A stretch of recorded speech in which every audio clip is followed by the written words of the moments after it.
morning, ladies and gentlemen. Welcome to the September 2018 meeting of the North Carolina State Board of Education. I'm Bill Kobe, Chairman of the Board, and I call this meeting to order. As you may have heard by now, this September meeting is the last one I will chair and serve. It has been a pleasure serving the students, educators, and other public education stakeholders. I have also enjoyed working with this terrific board and wonderful staff in the board office and the Department of Public Instruction. Congratulations to all who made my service on the board manageable and enjoyable. Thank you. I now welcome board members, advisors, staff, on-site visitors, online listeners, and Twitter followers. For our visitors and those listening online, today's agenda involves our board committee sessions, and tomorrow's agenda is the official meeting when the board will vote on its action items. I will now read the ethics statement that is required of all of us. Board members are reminded that it is our duty to avoid conflicts of interest and the appearance of conflicts of interest as we handle the work of this board. Does any member of the board know of any conflict of interest or appearance of conflict with respect to any matters coming before us at this meeting? If so, please state them for the record. If during the course of the meeting you become aware of an actual or apparent conflict of interest, please bring the matter to the attention of the chair. It will then be your duty to abstain from participating in the discussion on the matter and from voting on the matter. Board members, you have seen the agenda for a week and have had an opportunity to review it. I ask if there are any requests for changes to the agenda. If not, I request a motion for approval. Okay, motion by Mr. Duncan. I'll second. Second by Ms. White. And now I'll ask Dr. Townsend Smith to call the roll to capture the vote. Chairman Kobe, Yes. Vice Chair Davis, Yes. State Treasurer Farwell, Mr. Chasteen, Yes. Ms. White, Yes. Mr. Duncan, Yes. Mr. McDevitt, Yes. Ms. Willoughby, Yes. Ms. Taylor, Yes. Dr. Oxendine. Yes. Okay. The motion passes. I call on Dr. Olivia Oxendine to begin the Educator Standards and Practices Committee report. Thank you, Chairman. Thank you, Chairman Kobe. I am Olivia Oxendine, and I chair the ES&P Committee. And joining me in that responsibility is Ms. Amy White. My report this month is rather short. I have one item. It's a new business item, and it is an update to changes in LICN 001, granting of a 1 year to a permit to teach. And that item is going to be presented to us by Dr. Tom Tomberlin. You have that information. It is a PowerPoint attachment in your material. And just by way of a 1-minute reminder, this item is applicable to a motion that we passed a couple of months ago, it may have been last month, whereby we agreed to grant a 1-year permit based on request from school systems who wanted to exercise that option. And this was based on what we anticipated to be a high number, a rather, I won't say a high number, but a considerable number of teachers who had failed their licensure exam. So this is an update on that policy that we approved. Some data that I will say is rather pleasing. It's not nearly as dire as I had anticipated. So with that said, I will invite Dr. Tomberlin to the mic to go through the presentation for the board. Good morning. Good morning.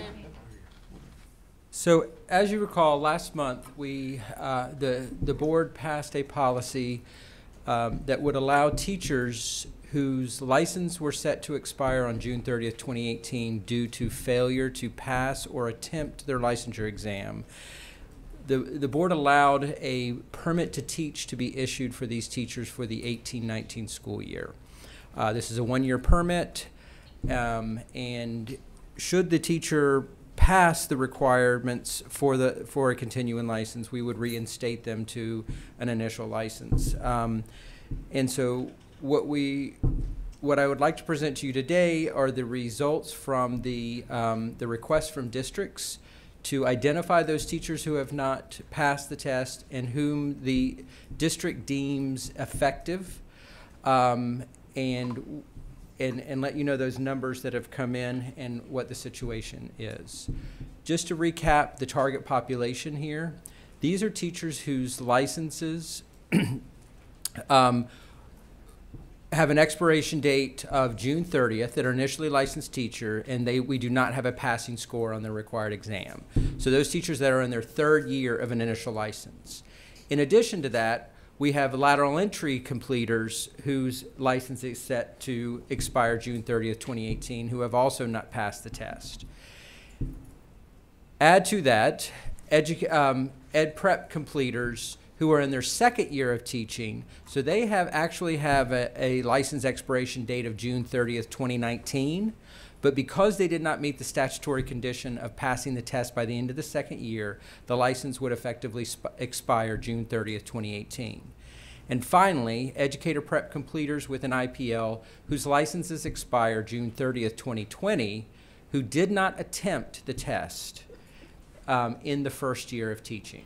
So this is our target population across the state who we wanted to gather the data from the LEAs on who had not passed the test.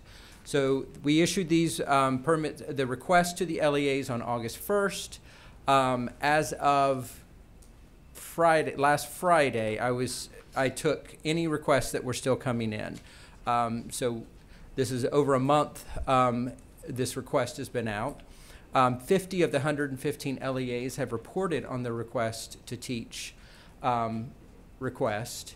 7 charter schools responded to the request. The charter schools is not as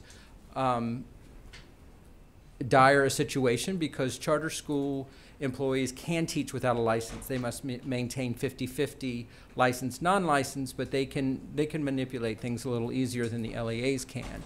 So in total, there were 298 requests for permits to teach from the field. So given the number of LEAs that have not reported, we have less than half of the LEAs reporting on this. I would consider these data and the analyses that follow to be preliminary, and they may or may not represent the actual state of the teaching profession in North Carolina. We will certainly update these analyses as more data become available. So I want to go over really quickly the reasons for the permits. You can see the yellow section here.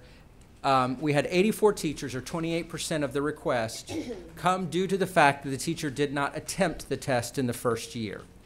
So the issue with this is we don't know anything about the teacher's ability to pass or not pass the test from these data. We just know the teacher didn't even try in the first year. The green and the blue are fairly equal in size and percentage. 110 teachers didn't pass the test by the end of their second year, and then 35% or 104 teachers did not pass the test by the end of the third year. We would presume that the 104 teachers at the end of year 3 have tried to take this test multiple times over the course of the 3 years. It does not give me a lot of confidence that adding the extra year on a permit to teach will get them where they need to be in terms of content knowledge to pass the exam.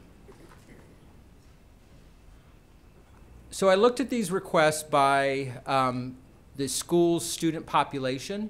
So from the left to the right, we see schools that serve lowest minority student populations.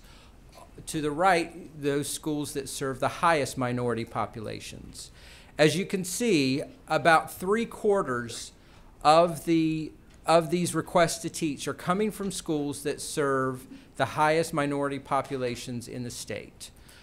Schools that serve the lowest, less than 10% of the requests are coming from them. So this issue of teachers not being able to pass the licensure exam is highly concentrated in schools that serve the most vulnerable student populations. It's not quite as concentrated by student EDS, or economically disadvantaged student designation. You can see here just a little under 60% of the requests are coming from our schools that serve high economically disadvantaged student populations. And it's a little more, we have a little more equity on those that serve low student populations. We also looked at low-performing schools. These were schools that were identified in the 16-17 years low performing, and how many of their requests are coming there. 3/4 of these schools are coming from non-low performing schools, and 1/4 of them are coming from low performing schools, which pretty much mirrors the population in the field. Then finally, we looked at this by request by LEA urbanicity. So is this problem affecting rural schools more than urban schools? And you can see that it's pretty divided between the impact on rural schools and urban schools. Schools that are smaller towns or suburban areas are in the middle there, and you can see that there's a dip there. So this doesn't seem to be hitting suburban and small town schools as hard as it is the rural and large urban center schools. And then finally, I wanted to look at the value added for the teachers that these requests were, for whom these requests were being made, and so the communication from the field was this was largely affecting elementary school teachers, and so I wanted to look at these teachers teaching in elementary school should have either a reading score. I hate to interrupt, but I think it seems, I'm thinking that some of the PowerPoint that you're showing is not entirely the same as what we have. Is that correct? I'm sorry, I refreshed my browser and I think that maybe some updates must have been made since this one. So the It new is the same or the new not? one's It's not the same. The new one so I did update it as of yesterday because we had 2 large districts submit data. The PowerPoint that you're showing now? Yes. Okay, so the one that we have on eBoard doesn't reflect that update, I don't think. It's there. Dan, what are you? If you had you're pulled saying that, it is current. It's there. The same one that he's showing right now. Refresh again. It's there. I'm hearing mixed reports on this. Some are saying it's identical, some I'm hearing So I'll check just the again. opposite. But continue. Sure. We'll catch up. all right. We'll make sure we get it, the most recent version out to everyone.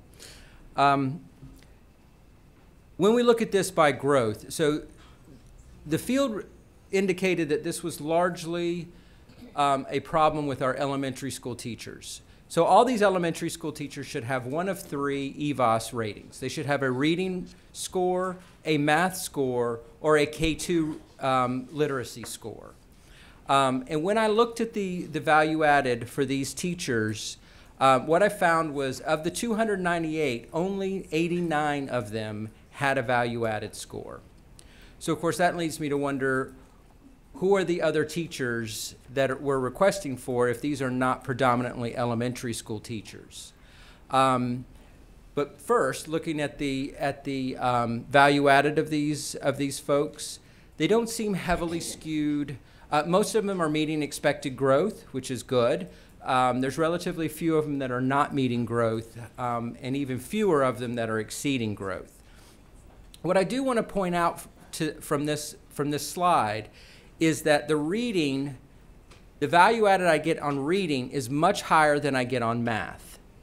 So what I'm wondering is, are schools recognizing that some of their teachers are not prepared in math as well, and therefore not assigning them to teach math, and therefore they wouldn't get a math score? Because in general, an elementary school teacher will get both a reading and a mathematics score over the course of a year.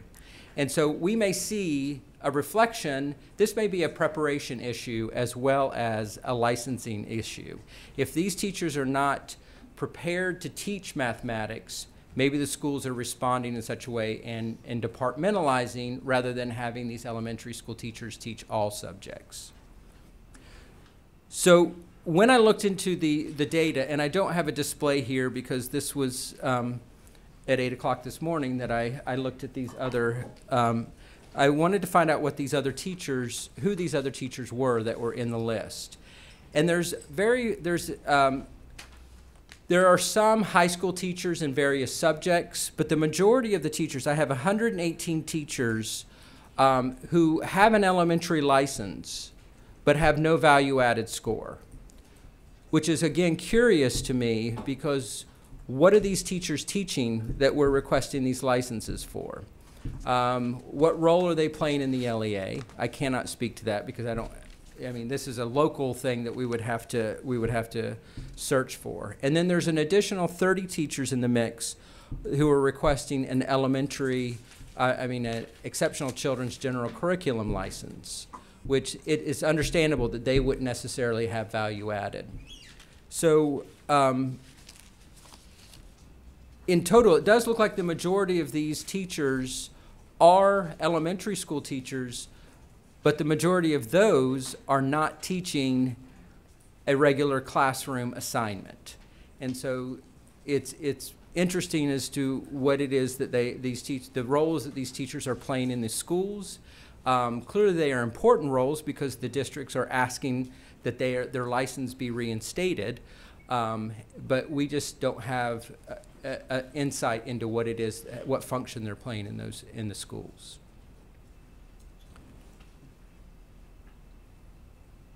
And I am happy to take any questions or go over any comments? other. Thank you very much, Ms. Yes. Willoughby. Just one quick question. I might have misheard this, but I think you said we presume that the teachers have taken the test multiple times. Yes, I don't have, again, we don't always, as reported in, when we brought the original policy, we indicated that licensure doesn't get score reports for all teachers in the state. So a teacher could be taking the test and never report it to us. So I can't confirm or deny that a teacher in their third year is taking it multiple times. Gotcha. Thank you. Yep. Any other questions or comments? I have a, let me make sure that I'm following this line of conversation correctly. So it appears as though we have a policy in place that will allow a school system, based on the effectiveness of a teacher, to request a permit to teach for 1 year. That is correct. Expires after 1 year. But the policy doesn't differentiate or doesn't spell out what that teacher, the assignment of the teacher. Therefore, we have, I think you said 89 teachers who we do not have EVAS data on, is that correct? We have 89 89. unique elementary school teachers for whom I have an EVAS score. But we have 118 that have a elementary education license but have no value-added score. So in effect, what we're doing through policy is we're permitting teachers to teach for 1 year on this permit to teach, in many cases in other areas aside from reading and or math. Is that correct? I am confident that those 118 are not teaching reading and math to their students. So is our policy, are we good with that policy, or does the policy need revising? It's only going to be for 1 year. That is correct. The way it was constructed, it is only good for 1 year. I have had conversations with some of the LEAs that have expressed concern about teachers coming up, and I assured them that this will not be a path forward next year. Of course, that's my understanding of the board's position on that policy, that could change. The other thing that I failed to mention that I think I should, this 298 represents, the entire body of teachers that are on an initial license across the state is about 8,000. And so this request to teach, this permit to teach, these 298 represent right around 3.5 to 4% of the entire teaching population in the state, initially licensed teaching population. So I think that's important information for the board when I can't say that that is the failure rate on the exams, but it is a very low percentage of the initially licensed teachers. Okay, very good. Mr. Davis? Dr. Tomlin, you may have just answered the question, but do you have an idea, what's the 298 compared to the number of teachers in that, call it cohort group? What percentage of the teachers passed, for instance, the other side of the coin? Well, I can't say how many passed because of the problem that we're having with the reporting of the licenses. But I know that there are 97% of the teachers that are holding an initial license are not scheduled to have that license expire due to failure to pass the licensure exam. Now, I don't think the passing percentage is that high. We have to factor into that. We just don't know. There are people out there that may have never gotten a request for a permit to teach, whose license we're going to have to expire because we're going to find out that they haven't passed the test. And for whatever reason, the LEA just did not make the request to teach. I have to point out again, we have less than half of the LEAs reporting on these data. Seems we need more data. Do You know, do we you need to get anticipate hearing from other LEAs? What is your sense of that? I think once we start doing the work of expiring the licenses for people who don't have a score, we're going to see a flurry of requests for permit to teach. I think there may be a bit of avoidance strategy going on right now. And once we start executing the law, I think we're going to find more people, which raises the question, how long is the board willing to entertain a request for a permit to teach? That's a very good question. That's a decision point that this board is going to have to wrestle with really soon. Do we go as far out as January 19, or do we think about October, the end of October this year, or because it only has a shelf life of 1 year according to policy? That is correct. So that's a decision point that we're going to have to make very soon. We will be happy to take this to Pep-C to get a recommendation from them for the board, if that Okay, very is good. amenable to the board. It's a good next step.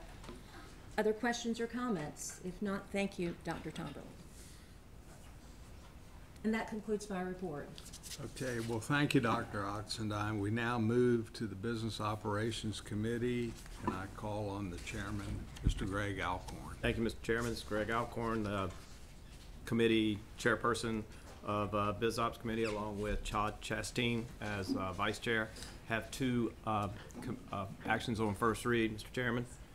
The first one, Biz Op 1, is a policy amendment to the allotment program. And Dr. Hall, who's going to make that presentation? So, Dr. Vecchione? Okay, thank you. See you again. Good morning. morning. I'm Chris Vecchione, the Assistant Director for Federal Programs, and what you have before you today is a policy amendment for Program Report Code 105. These funds are reserved off the top of our Title I allotment to the state. Traditionally, we get somewhere in the neighborhood of $450 million. With a new law amended for ESSA, we are eligible to reserve up to 7%, which is roughly $31 million. Of that 7%, North Carolina is looking at using 4% for what's called formula awards, which is this policy before you, and 3% for competitive, which will be a policy that we will submit in the coming months. Really, for this amendment, this policy actually came before you in 2015. I believe it was in October. And so even though this says an amendment, there are two changes, and only two changes to this policy. I'm looking at the policy manual that you have in front of you. The update And basically, if you look at the purpose section, it tells exactly what this money is for. It's for the lowest 5% of our Title I schools. And the amended part to the policy from 2015 is just changing the wording from priority schools to comprehensive and support and improvement schools. So that is simply the change in the purpose section. In eligibility, this policy that we're recommending to you is the same as the 2015 policy that was approved. When you look at the formula stays the same as well. In 2015, it did change from 2012. And basically, the formula is $50,000 as a base amount to every CSI school. And then the remaining balance of the funds would be distributed by their ADM, so their attendance.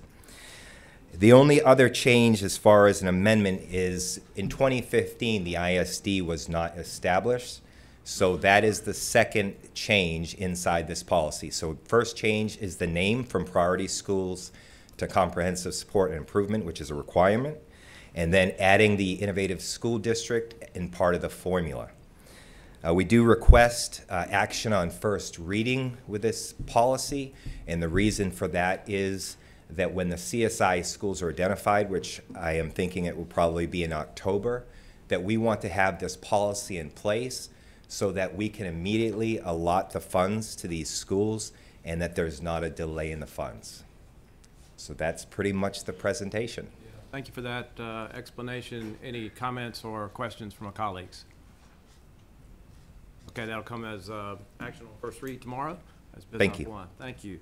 Dr. Tomlin, I think you're up next on Biz Op 2, which is the RFP for the teacher compensation and advanced teaching roles. Good morning again. Good morning. Recently in Senate Bill 99, or Session Law 2018-5, which was the latest appropriations bill, the General Assembly updated the advanced teaching roles and compensation pilot. The first thing they did was extend the length of that pilot from 3 years to 8 years.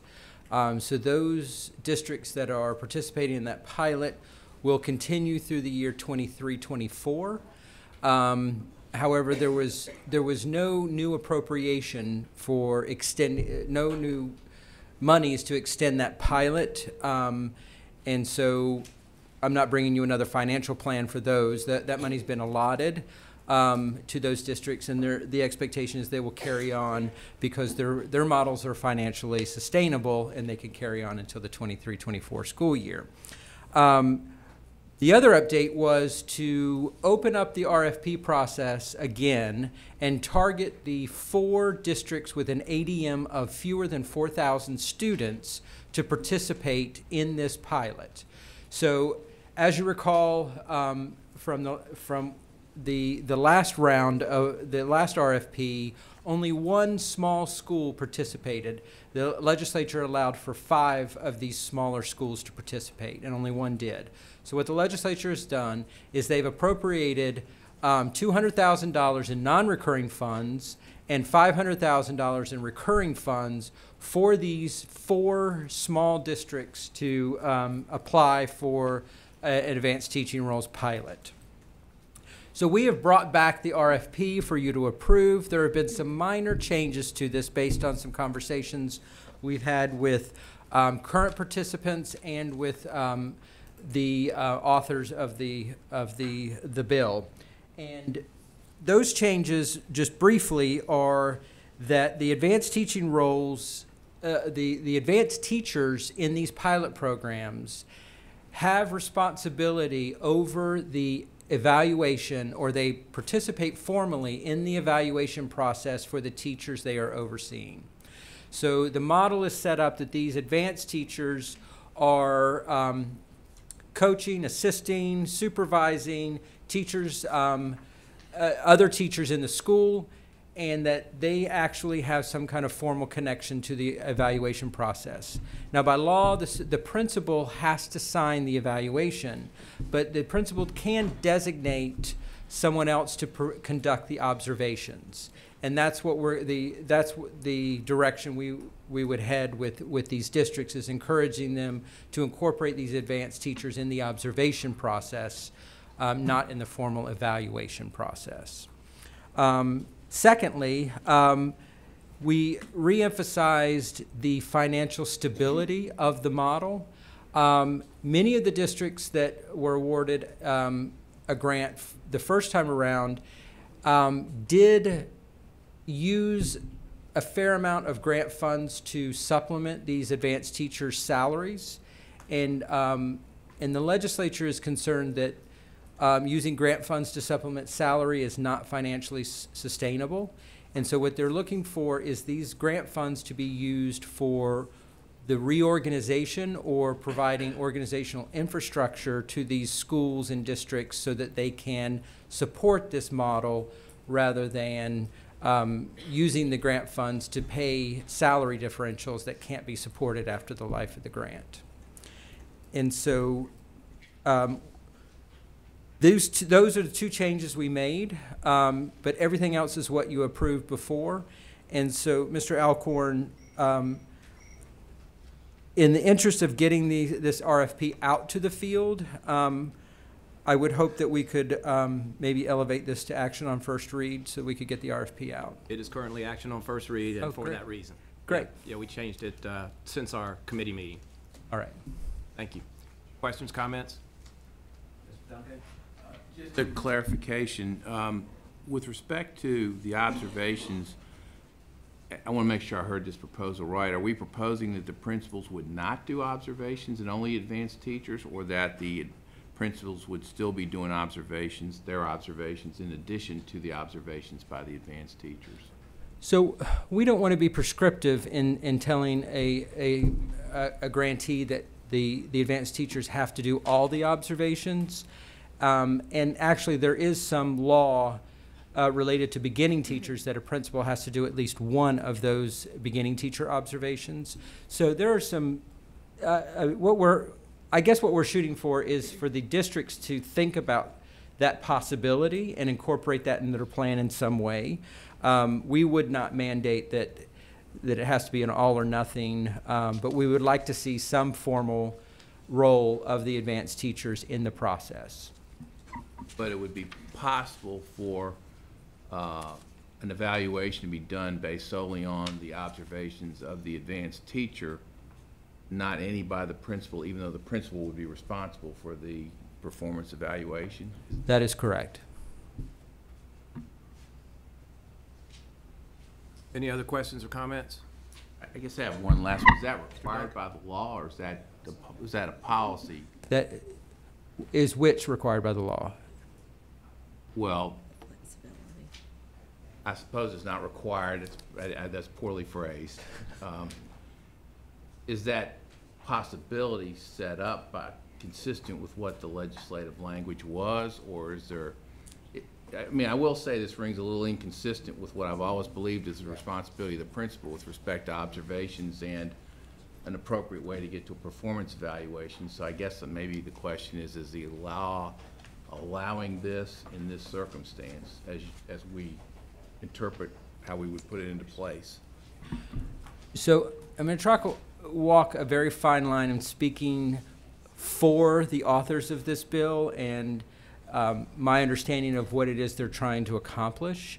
I don't think the idea is to supplant the principal as the evaluator of teachers in the school. I think it's to take some of the burden, the heavy burden of observation off them and placing it into teachers that are working more closely with these teachers and seeing them on a regular basis rather than just the one time, the 3 or 4 times that the principal can get into the classroom and see them. I think that's an avenue that the author of this bill wants to support by this pilot. I don't think we're at the point where they're mandating that, but I think it's an experiment that they want to look at. Can the principal be freed up to do other things within the school if we can take some of this observational burden off their plate? Another question, Ms. Willoughby? Oh, sorry. I had a Just a comment I'd like to Go ahead. add to that, or a question for clarification. Is it much like the process when we encourage principals of itinerant teachers that multiple principals will provide feedback on an evaluation through multiple observations, even though one principal may have to ultimately sign off on the overall evaluation of the summative? Or in the case of peer observations, things like that, or a principal conduct the evaluation, but have an assistant principal maybe also conduct an evaluation, and then through conversation and sharing of that data, synthesize that to the overall evaluation.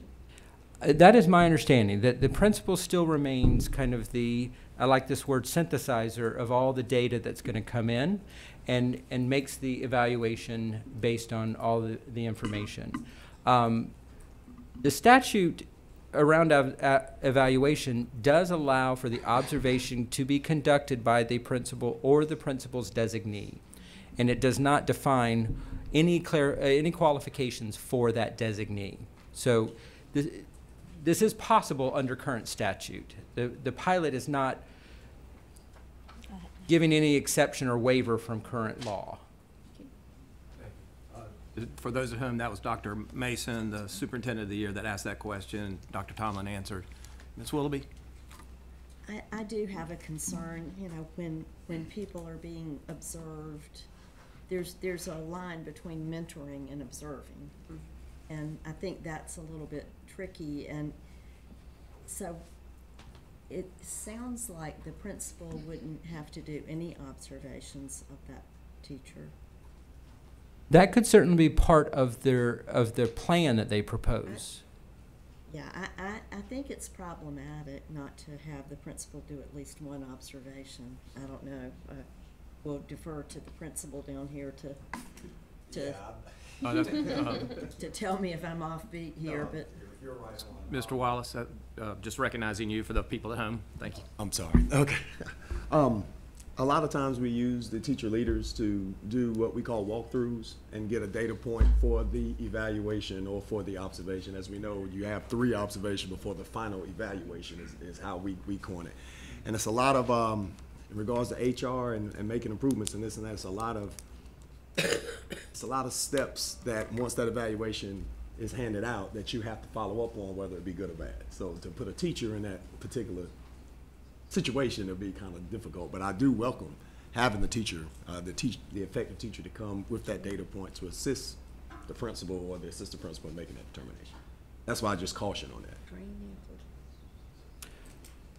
And I should know this, Dr. Tomlin, are there 5 schools in the state that have 4,000 or less? Did I read that correctly? There are more than that. No, we had the opportunity, the original RFP allowed for 5 to be awarded to the schools of that size. We awarded 1, so we're going to conduct this RFP for 4. I think there's somewhere around 12 to 15 that meet that criteria across the state. Thank you. Ms. Scott, did you have a? Just one quick question. I might have missed it, but I'm not sure, but I would be interested in knowing the specific training that would be given these persons, the teachers who would be doing the evaluations. You know, principals get a whole lot of education working up to that. So I'd like to know, what is the extent of it? I mean, I'm interested in knowing. So I want to be clear that I'm not advocating a position here. I'm recognizing the fact that this is allowed for under the grant, and we can certainly. It sounds to me like this has to be a component that these advanced teachers have to be in the evaluation process in some way, but the board is expressing some concern that it be an all or nothing, like that these teachers are the only ones conducting the observation, and we could certainly give guidance to the districts in that regard. Mr. McKinney, the Teacher of the Year advisor. So could I just, and possibly clarification, when it talks about these teachers, is this kind of amping up the mentor responsibilities, and as it states here, to show more accountability for additional students? Does this mean that there'll be more classes, or is this a group of teachers and then their students underneath them that they're now having more accountability for? Does that make sense? Like, is this an increased teaching load, or is this increased mentorship role? Because when I'm looking at what this kind of reads like, assuming accountability for additional students, am I teaching them, or does that make sense? Could I gain just a little bit of clarity there, what that means? Yes, it makes sense, and the clarity would have to come from the plan that is submitted. Okay. So it could be the situation you're describing, or it could be something completely different. Okay. I can tell you right now with the grantees that we currently have in the state, one of the requests that they have made of me is to develop an EBOS model for these advanced teaching roles, because these teachers a lot of these grantees have designed systems where these teachers are responsible, let's say, for all the mathematics instruction in the 5th grade. And the teachers, the classroom, they are working closely with all the 5th grade math teachers to ensure kind of standardized instruction. And so they are seeking a value added that reflects the contribution of the advanced teacher to the 5th grade mathematics. That's a possibility. It is not the only model that is possible. Did you have something? Just Dr. Oxendine? Yes, thank you. Just a final point. I think a highly effective principal is going to find a way always to be a part of the observation and/or evaluation process. So that really doesn't trouble me, because if that principal is up to speed, is doing a great job, wants his or her school always on top, they'll be there, evaluating and observing. Okay, everybody satisfied? A lot of questions there. This will come before the board tomorrow as an action on first read. Thank you, Dr. Tomlin. Oh, I didn't answer Ms. Scott's question, and I'm sorry. We can certainly ask as part of the grant that they articulate how they would train these teachers if they participate in the evaluation process. And I'd just like to add to what Dr. Oxendine just said, thank you. And that is the fact that she was speaking, we're certainly sure that a principal who's really on top of things is going to be on top of it. But when you think about that too, in the long run, it does give the principal a little more work to do. I'm finished. It can give them a little more work. Thank you. Thank you, Dr. Tomlin. Had a lot there. That's it as far as the actions on first read. Again, we've got updates on contracts. Both of them are executed and planned. If you have any questions or comments about those, feel free to ask us. Vice Chair Davis. Thank you, Mr. Alcorn. Yeah, I did review the executed contracts, and the second one caught my eye, which is a contract with the Oregon Department of Education to enhance our kindergarten entry assessment.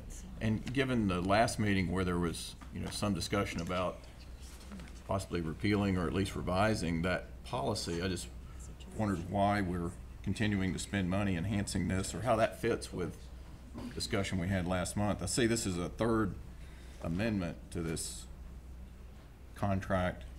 So, Superintendent, I didn't know if you could enlighten me on that particular item. Yes, those are different policies. Well, this. Good morning. Thank you, Dr. Hsu. Maybe Thank help. you. Sorry. I'm bringing John Pruitt up because he was one of the people that initially started this work, so I wanted him to be able to help answer those questions, if that's all right with y'all. Hey, good morning. What you see in the contract with Oregon is part of an enhanced assessment grant. So we're still obligated through December 31st of 2018 to fulfill the requirements of the enhanced assessment grant. North Carolina led a consortium of states, 10 other states. Oregon is one of the final states working through that K-3 formative assessment work. Okay. And this amendment looks like it was executed since our last board meeting, so that means it was executed apparently in August, but the term was March to September. Does that mean we expended funds prior to this execution? What the execution was a no-cost extension, so there were some funds that were added, to an existing executed contract. The funds were not released to them until the no-cost extension was executed. They have a team in place that continues to do their planning work in Oregon. After the execution of the no-cost extension, we released funds to them that is allowing them to pilot their K-3 formative assessment work at the beginning of the school year. So we released no funds. They expended no funds on behalf of that contract until the no-cost extension was executed in August. Okay, thanks. Yeah. Okay. In addition, I looked through just this past month's executed contracts, and in fact looked through all of them up to the beginning of this year. Given the recent attention on the purchase of iPads for our districts, and I couldn't find that particular item under any contract extension or purchase notification to the board. So, Mr. Superintendent, I don't know if you could enlighten us on that particular one as well. Yes, and Dr. Schuer, Chloe Gossage can come up and help if I misspeak, but that's a pre-existing state convenience contract that was available to any department in the entire state, and we acted under that with a purchase order. So that can just as we have for iPads in previous purchases for this department for schools. But was that convenience contract a DPI contract?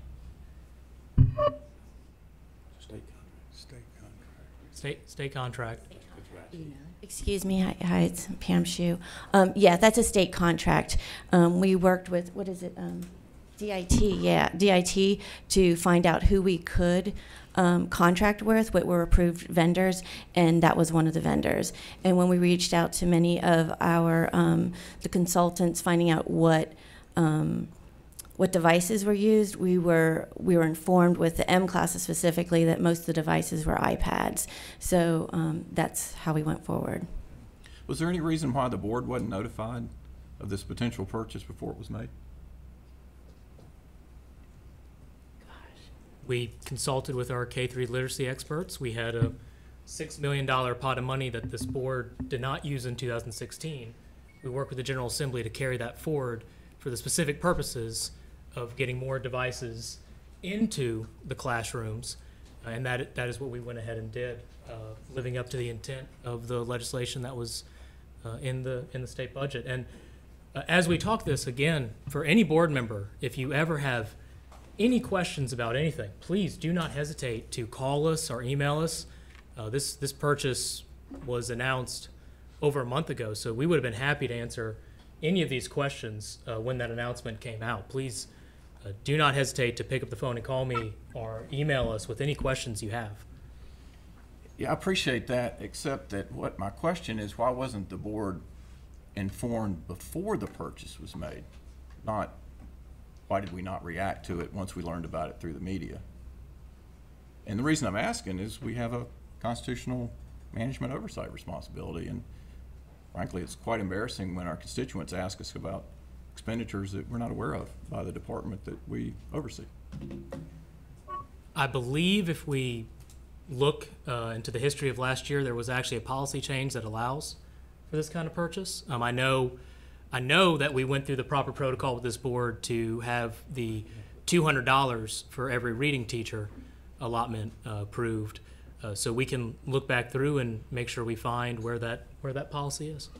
Well, I'm glad you mentioned the policy, because as part of our Friday update, you know, the contract policy was included, which was a good refresher for all of us, and it caused me to reflect on my experience at a local board where superintendents there, you know, run the whole system, and they don't, at least in the board that I served on, they don't have the authority to spend millions of dollars without at least board notification. So, Mr. Davis, if I can just finish.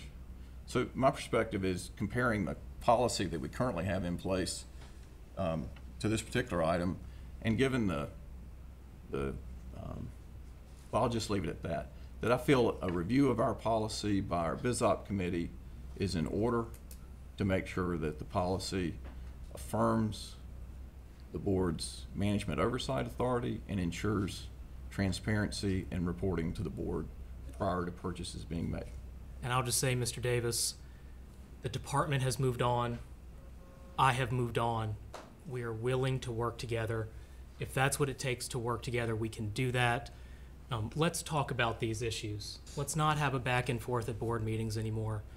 Let's actually work on the issues together. If this was a concern, bring it to me. Pick up the phone and call me. Let's talk about it. I can absolutely give you advance notice before we do something like this again. I'm pretty sure it was in the same policy that was passed for the $200 to go to every K-3 reading teacher, and we'll confirm that, was this as well, and that was put in front of this board, and this board approved it. If you want advance notice when we make purchases like this and announcements, I'm happy to do that. But let's stop the back and forth at board meetings, please. Let's move on. The department's moved on.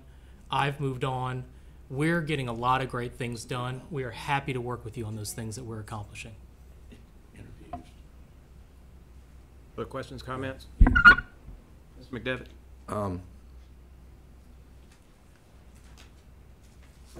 At the risk of saying we've moved on, Mr. Superintendent, I've heard interviews on interview and read from interviews where perhaps you haven't moved on, and that is that you continue to say this board did this and this board did not do this. And so I would say that moving on means moving on not just at this table, but moving on. But to be real clear, remember back in mid-June, we were dealing with the Ernst & Young report. We were dealing with $5 million in cuts to this department, simultaneous, and that's after the $4 million cut the year before. Simultaneous, the superintendent was, because of some court decisions and other things, the superintendent was working on a reorg chart, and we were all trying to deal with that. So at the same time, the superintendent got a $1 million increase in the superintendent's budget, and we were lobbying for state board expansion budget requests. The superintendent was lobbying for his requests in the General Assembly. We were all trying to figure out how to get salary increases for teachers bigger, and for rank and file employees, and particularly for teachers. And there were a lot of media reports about what was a good salary for a teacher in some of the rural areas. We were also dealing with whole child and ESSA plan, and I say that because all of this was coming. The superintendent is right. We did adopt a policy, but the place where I really am still struggling, and since then, at least in the narrative I've heard, is we've added test reduction into the narrative relative to these purchase of these devices. So, and that's a discussion I think we'll have a little later. But, and so yes, simultaneous, the $200 per teacher request, and we saw the checks and the presentation of the checks. I also want to point out that even in that case, we have a number of LEAs who had to add local money into their budget in order to reach the $200 per teacher amount. I've told you that before. I know. Those superintendents should absolutely reach out to me. I'd love to know exactly what that was, how much that was. They should absolutely feel free to reach out to me, and I need to have that discussion with them to see what actually happened there. Dr. Mason, have you heard any of this about an LEA that might have to have? Sorry to put you on the spot, but she wasn't prepared for this. But what about your district? I wouldn't recall the specific amount for us, but because I guess the allotment was done on a ratio of, was it 1 to 20 or whatever number of students, it wasn't the actual number, probably was not the actual number of teachers in that school, because if you advertise it for a certain grade level, there are possibly teachers that are paid for out of federal dollars, Title I funds, things like that. So schools might have had more teachers. In our case, I don't recall the exact amount, but because after some debate of whether or not to use it for one resource or the other, because teachers thought they were getting $200 a piece, we felt it would not go over well, or they might question us if we sent $185. So for the amount of the teachers, we made it an even $200, and I don't recall the exact amount. I could pull that. I would imagine that happened in most every district because most of us have more teachers than just what would have been allotted that way, but I don't know the amount. So that is the point, that there's a gap there, and there's a delta between that amount of $200 per that the state was provided, but it was done within that policy that we adopted in the fall of 17, I think it was. But on the iPads, it is within all of that context that I was talking about in mid-June that somehow it was determined that the highest priority for a $6 million or whatever the number is purchase was the iPads. And so you mentioned earlier this was 2016 money. So in 2016, based on at least media reports, that's when we were dealing with the Read to Achieve money, and I'm assuming this is Read to Achieve money. Summer camps, that's what this was. The summer camps, that's correct. And as I recall, again, based on the reports, there was a request to utilize that money in a different manner. I'm assuming since the money carried over that it didn't revert in 2016. Does that make sense? That's correct, but so the legislature had to approve that. That's specifically because I went to the General Assembly in 16. In the beginning of 17, when that money was about to not be spent. But what happened in 16? I don't know. How did it carry forward? How did it carry forward? The fiscal year is 16-17. So before the fiscal year So this is not 16 ended, money. This is 16-17 money you're which talking was in 2016, the start of the school year. I just want to stop what's happening here and just again say, why are we having this back and forth at a board meeting? If this is something you were concerned about, you have my cell phone number, you have my email. I have never refused a meeting with any state board member. This is the public's not good. entitled to know this stuff. You know that, Mark. This is not good for the department. This is not good for the people in the department. And if it's not good for these meetings and not good for the department, it's not good for the North Carolina Public Schools. I am happy to answer these questions and all the questions you have. We don't need to do it in a hostile environment. This is not hostile. This is not hostile. I want to be real clear. This is not hostile. It is, the public's entitled to know if we spent, I don't know how much we spent on the $200 piece, $200 per teacher piece, but reports generally are about $6 million. $6 million that we spent on 24,000 iPads. And the sequence now, I'm beginning to understand. You're saying it was the 16-17 school year, 16-17 fiscal year. You went back, after you'd been in for several months, you went back and determined that you'd like for that money to carry over so that you could use it for some other purpose. And it turned out to be this. No, specifically for devices, because as I've said many times, one of my priorities is personalized learning. In order to get to personalized learning, we need to infuse more devices into classrooms all across the state. We are going to be taking steps to get better personalized learning through the Read to Achieve program. We have the RFP coming up for a reading diagnostic. It may be the same vendor, it may be a new vendor, but one of the priorities is going to be more personalized learning. I met with a really high-level curriculum yesterday that focuses on personalized learning, and their goal is that they want the student to device ratio to be 1-3 or 1-2, because students work in stations. They need to have the device, then they work in a station with the teacher, then they work in the station practicing their handwriting.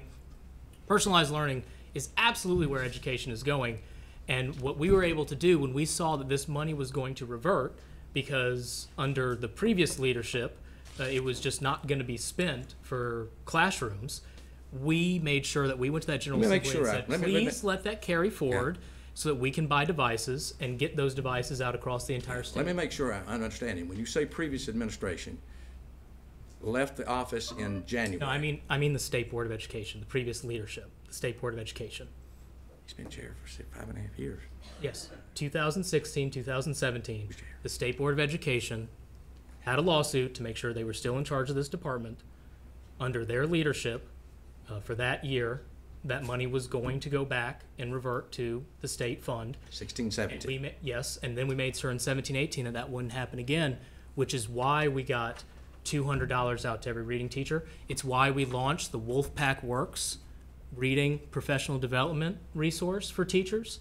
In our 15 lowest performing districts, we now have one-on-one coaches who go work with brand new teachers to help give them the skills they need to address early literacy issues. I'm not questioning the value of it. I really am not. I think the value is there. The $200 thing is there. I'd go back to our vice chair's question. If this expenditure is the highest and best use in mid-January, based on everything going on, why wouldn't you share that with the board? Again, the board approved the policy that allowed me to go ahead and do this. And if you want advance notice of everything we're doing, I'm No, happy. not everything. The $6 million purchase is. I do, well, pretty we'll talk significant. about the rules later, because you do want advance notice of everything we're doing. But we'll have that discussion But we later. purchased 24,000, more or less, iPads, right? Yes. And we're getting them out to school districts all across the state. What is the cost per device? I don't have that in front of me. It's $250. $250. I don't. Or if you take the number of, if you divide 6 million by the number. Okay. Well, I do have a, I can't speak to the government efficiencies that we read. I do have one inquiry, and it's actually more than one, but it's the same. And that is that we have 10% of those, about 2,000, that were returned. Yes. And we are reimbursing, if you will, the LEAs. No, we're using the refresh money that was there anyway to make sure they have the brand new devices that they would prefer, and we're using that as an opportunity. It's very exciting. We actually have the current vendor, M-Class, who does the reading diagnostic. We have for 2nd grade and 3rd grade, they already have an application that is closer to personalized learning. So teachers who need iPads, who are ready to start using those personalized learning tools, we're going to be making sure those iPads get into those classrooms. Well, just back to the same issue as the teachers, $200.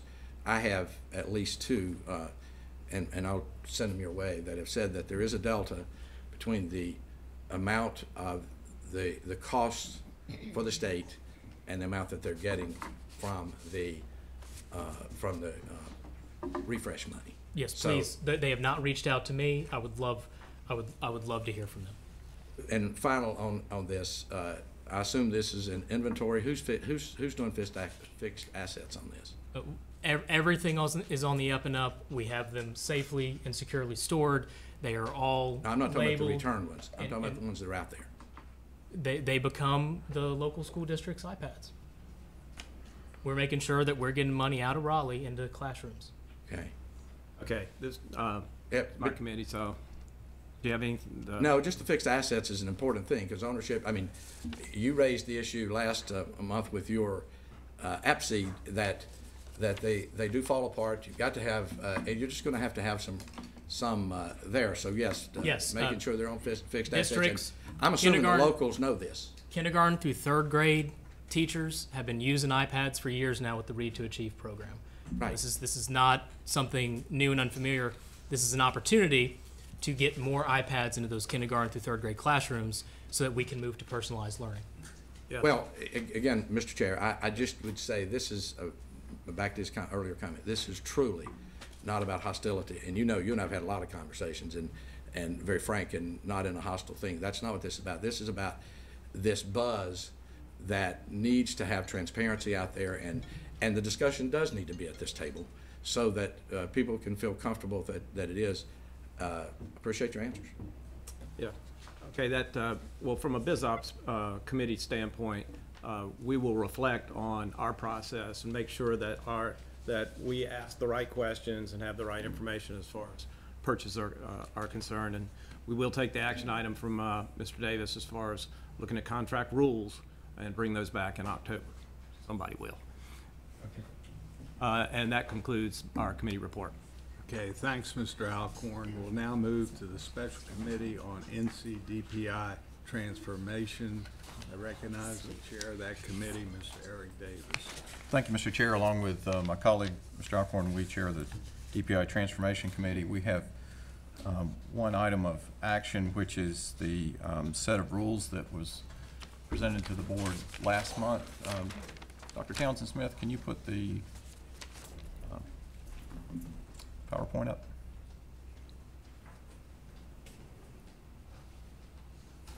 Thank you. No, if you can go to the one on rules, first action item, Or governing rules.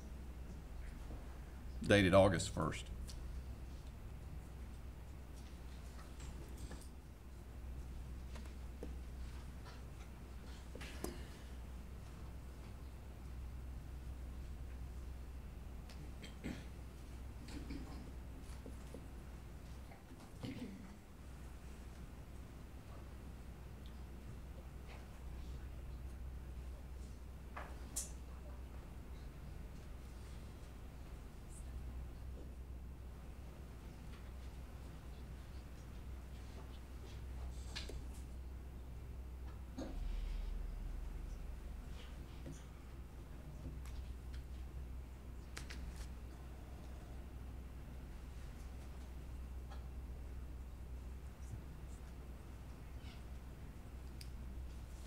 There you go, the Transformation Committee, there you go.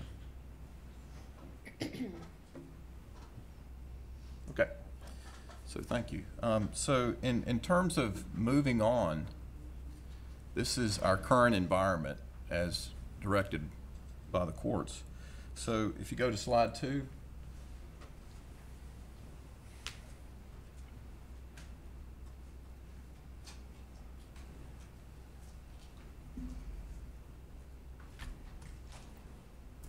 Scroll down.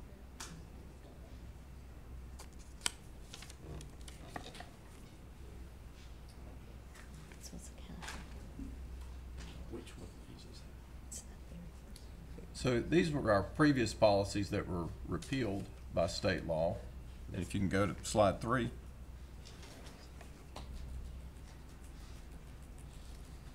And this reaffirms our authority and responsibility to adopt rules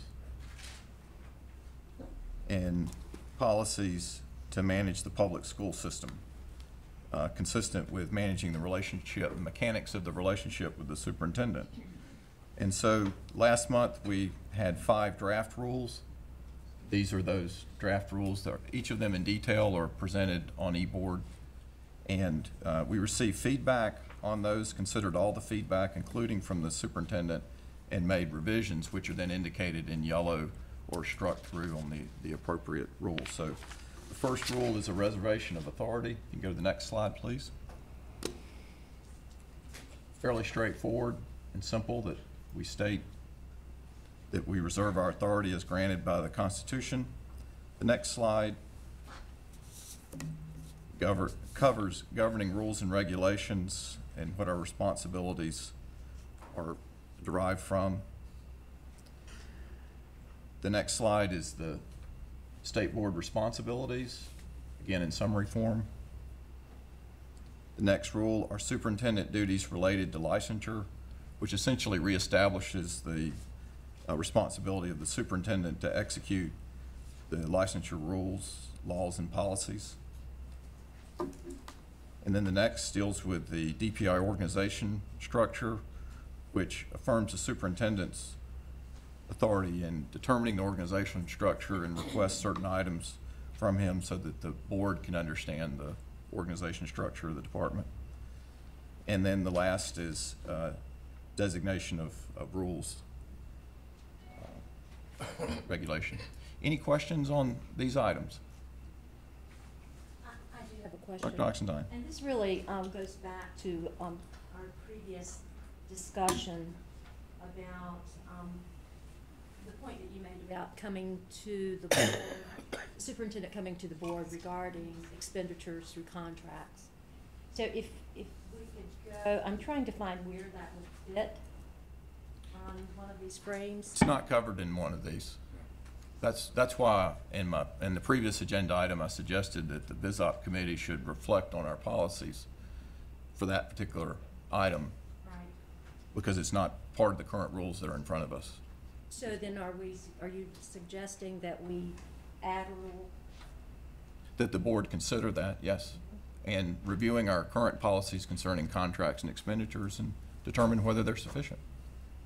And if so, add a rule. Some kind of limitation, ceiling, dollar amount on the on the contract. That would be for discussion in the future agenda item covering that. And that does fall within, I'm trying to fit all of this in the E&Y transformation initiative, so that would, that would fit those parameters, I would imagine. Not necessarily. E&Y was only limited to some 18 recommendations around the operation of the department. It didn't address the responsibility that the board has to govern the mechanics of the relationship with the superintendent. Thank you. Any other questions?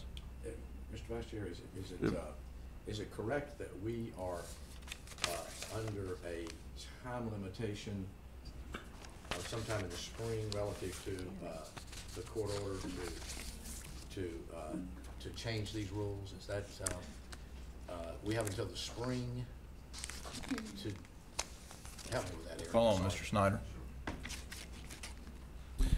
It's a good question, Mr. McDevitt. Question regarding formal rulemaking in the board's process with its policies and formal administrative rules under the Administrative Procedure Act. The items that Mr. Davis has put up here in the Transformation Committee that are before the board this month are internal governance rules that are exempt from the Administrative Procedure Act.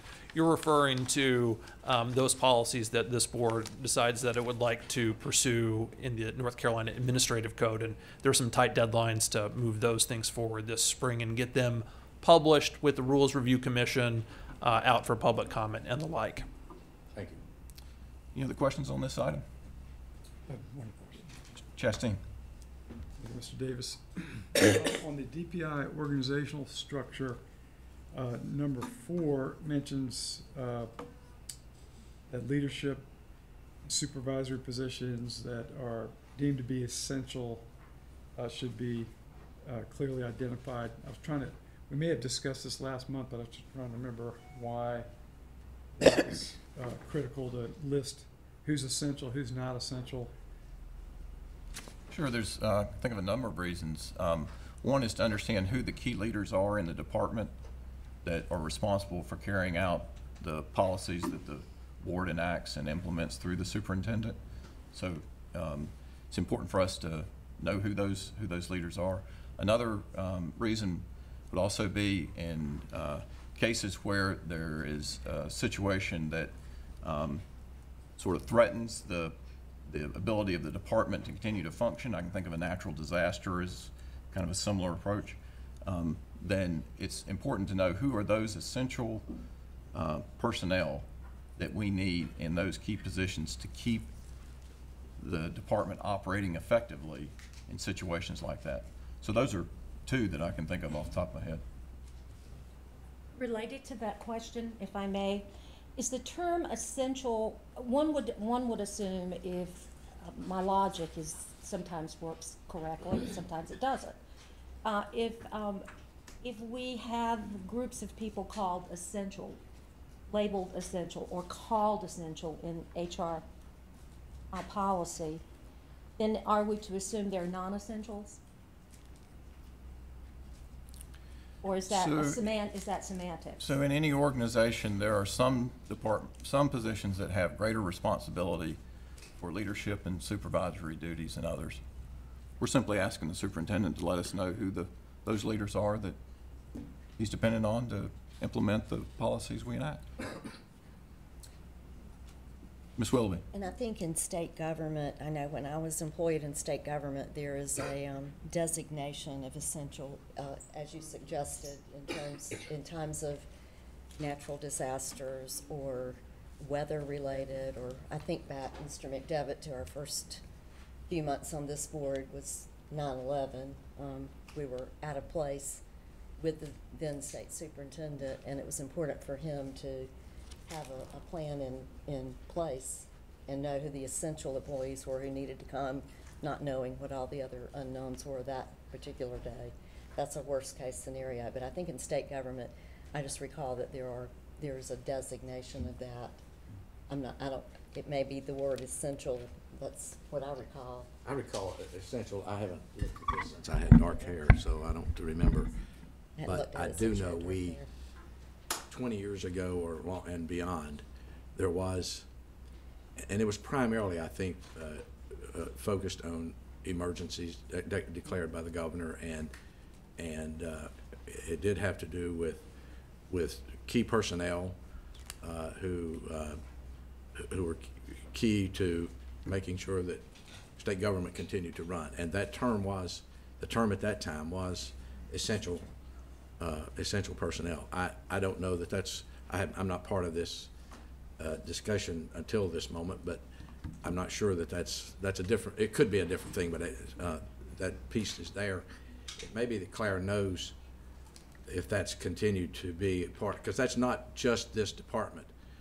That's true of public safety, Department of Corrections, all of state government in those days. So it's operational terminology, not necessarily. In those days, or managerial terminology. In those days, it was. I mean, if you've got a statewide snowstorm, and we've had those before, then and the governor can declare an emergency, and essential personnel fall under a different set of criteria in terms of their operation. Chairman Kobe and the board, I'm Claire Miller, HR Director. In fact, there are employees that have been designated as essential. That happened a while ago. There's also a designation of an emergency. And quite honestly, I don't recall what those two different designations are, but I can get that to the board tomorrow if that's convenient. And Claire, is it best practice to do that through the entire org chart and make it public for everyone to see who would ever go to the DPI website and click on the org chart? I don't believe that's one of the 12 items. So as we probably all know, Chapter 126 designates all information on a personnel record to be confidential except for 12 items. And I discussed this just yesterday with Tiffany Lucas, but I'm afraid I can't remember all of them. Okay. One is name, one is age, but it's not the designation of either emergency. We can talk about whether that's best practice or not, Right. too. What I'm saying is those designations are not public information as designated by 126. Correct. Thank you. Okay. It would not be a good practice to do that. You don't have to answer. That's my comment. Okay. Dr. Oxendine, do you have another comment? No, I would like for Claire to Give you present the that definitions? information. I can give you the Absolutely. definitions, yes. And Okay. I have a comment. Ms. White? But, I mean, we're not suggesting that those designations would be made public in any way. It would be it would be a managerial tool or an operational tool for key leaders in the department to convene a core team of leaders if necessary, but folks would not, in the department, would not be walking around with an ESI name or designated as essential. But the practical impact in terms of is to know who is in who are the leaders. I mean, if you're in an organization, it's common practice to know who the leadership is, so you know who to go to get a decision. Do we have a current operating structure that allows for all employees to know who the leaders are within their department? You look up the org chart and you see who's at the top, and those are the leaders of the department. So that's essentially what we're asking for. No, I'll state my piece. I'm not going to engage in back and forth. I think it's petty. I think this board should be above it. It is not good for the board meetings. It is not good for the department or the people who work here. And it is not good for the public schools of North Carolina.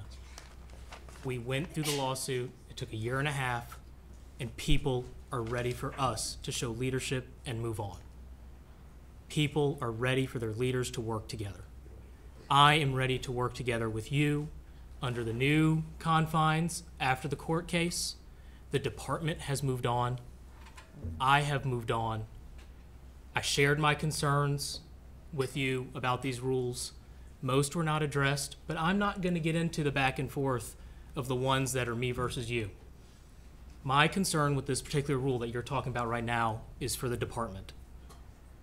It says, ensure that the organizational chart, that's the chart on the website, the organizational chart, so anybody will be able to go click on it and see, clearly identifies those leadership and our supervisory positions. That is a lot of people in this department. You're not just saying leadership, you're saying supervisory. That's anyone that supervises another person in this building. And then you have a list of what is to be deemed essential, but they are to be labeled essential, and following through on this rule, if they're don't meet one of these criteria, they're not essential. I have shared with you, I do believe that is bad for morale of this department. I think to publicly put that out there is bad for the morale of this department. To label some people as essential and others possibly as not essential, and to do it publicly, it's not good for morale. Importantly, I'm working with the department. Yes. I'm working with the department. I am listening to what the people in the department are telling me. I had someone come to me in confidence and share a concern. If we have some people labeled as essential and others not labeled as essential, what happens if the General Assembly starts looking for budget cuts again in this department? You have that publicly on the org chart. Where are they going to go first? So, again, we don't have to get into voting yes or no on these. Some of them they need more discussion. This one, I understand you're coming at this from a business perspective. You want to know, in case of a natural disaster, who is labeled as a critical position. That is something that is commonly done in corporate America, but it's not publicly shared. And you don't go and share that with your employees all across the department. And also what corporate America does is after you do that, if they're looking to do a reduction in force, that's where they go look. So, again, this is not me versus you. The department has moved on. I've moved on. I would encourage you, if you don't want to take my concerns into consideration, we can work through that. I will work with you and alert you when I think there are poor policies. But do listen to the people in the department as well. Put these rules out to the people in the department and get their feedback as well. So to demonstrate that we're listening, we could remove the words "to be essential" and just say, identify those who you consider to be responsible for the 4 functions below. Honestly, I addressed this concern over the course of the last month. We could have had this discussion to really deeply dive into these rules. I don't want to do that right now. There are other concerns I have with these rules. I don't want to get into a back and forth over my other concerns. I would just encourage you, postpone these a month. Let's do the work that it's going to take to actually come up with some well-crafted policies. Well, considering that we did that for a month, and I just offered to remove the language that seems to be objectionable.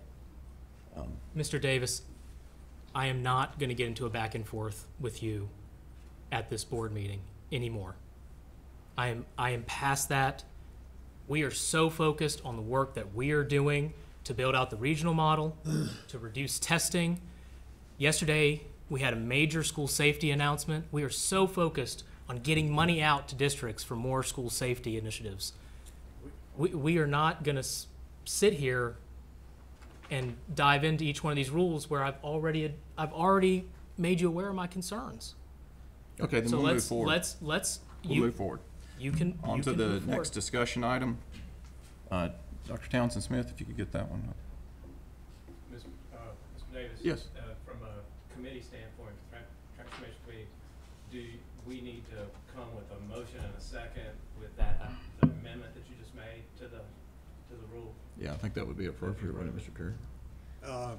I can handle it with, it seems to be a consensus that we don't want this to be public knowledge, the designation of, quote, essential employees. So I don't, Mr. Chair, I don't disagree with that. I think we could check, Claire could check and see what the practice is in all the other, because whatever the practice is in all the other agencies, all council of state and cabinet level were required to do that.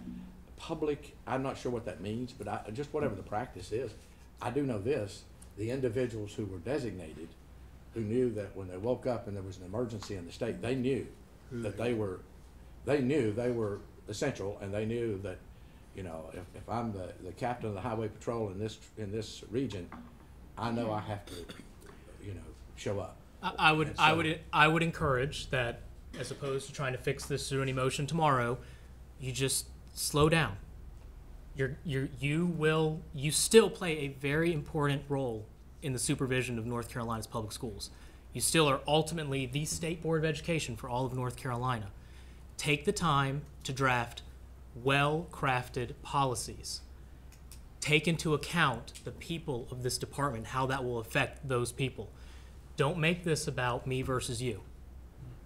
Make this about the department and what rules you can take the time to put in well thought out, well crafted policies that will be best for how this department works.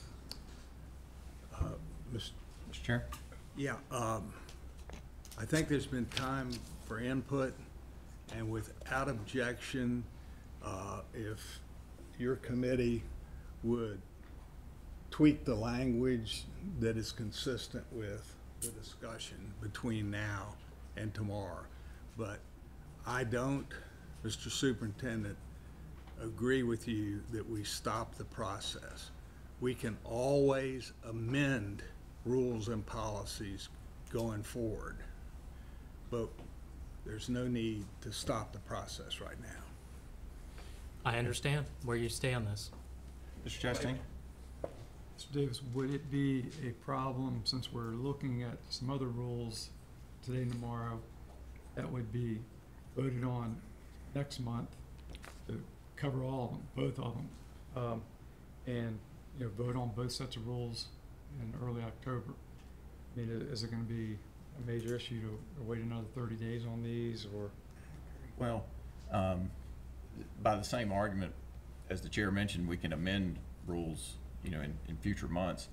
The rules are not just for this month or next month. I mean, what is clear in the environment we're in now is this is the tool that the board has to fulfill its constitutional responsibilities. I agree. And so we're just exercising that responsibility. The most effective tool would be working with me. Working with me would be the most effective tool. Ms. Willoughby? I agree with the superintendent that working together would be the optimal way to do this. I have not found you to be very collaborative on any issue. And, I understand that you would prefer we call you and meet with you, as I did with the org chart during the month. But this is a very public board. This is a very public agency.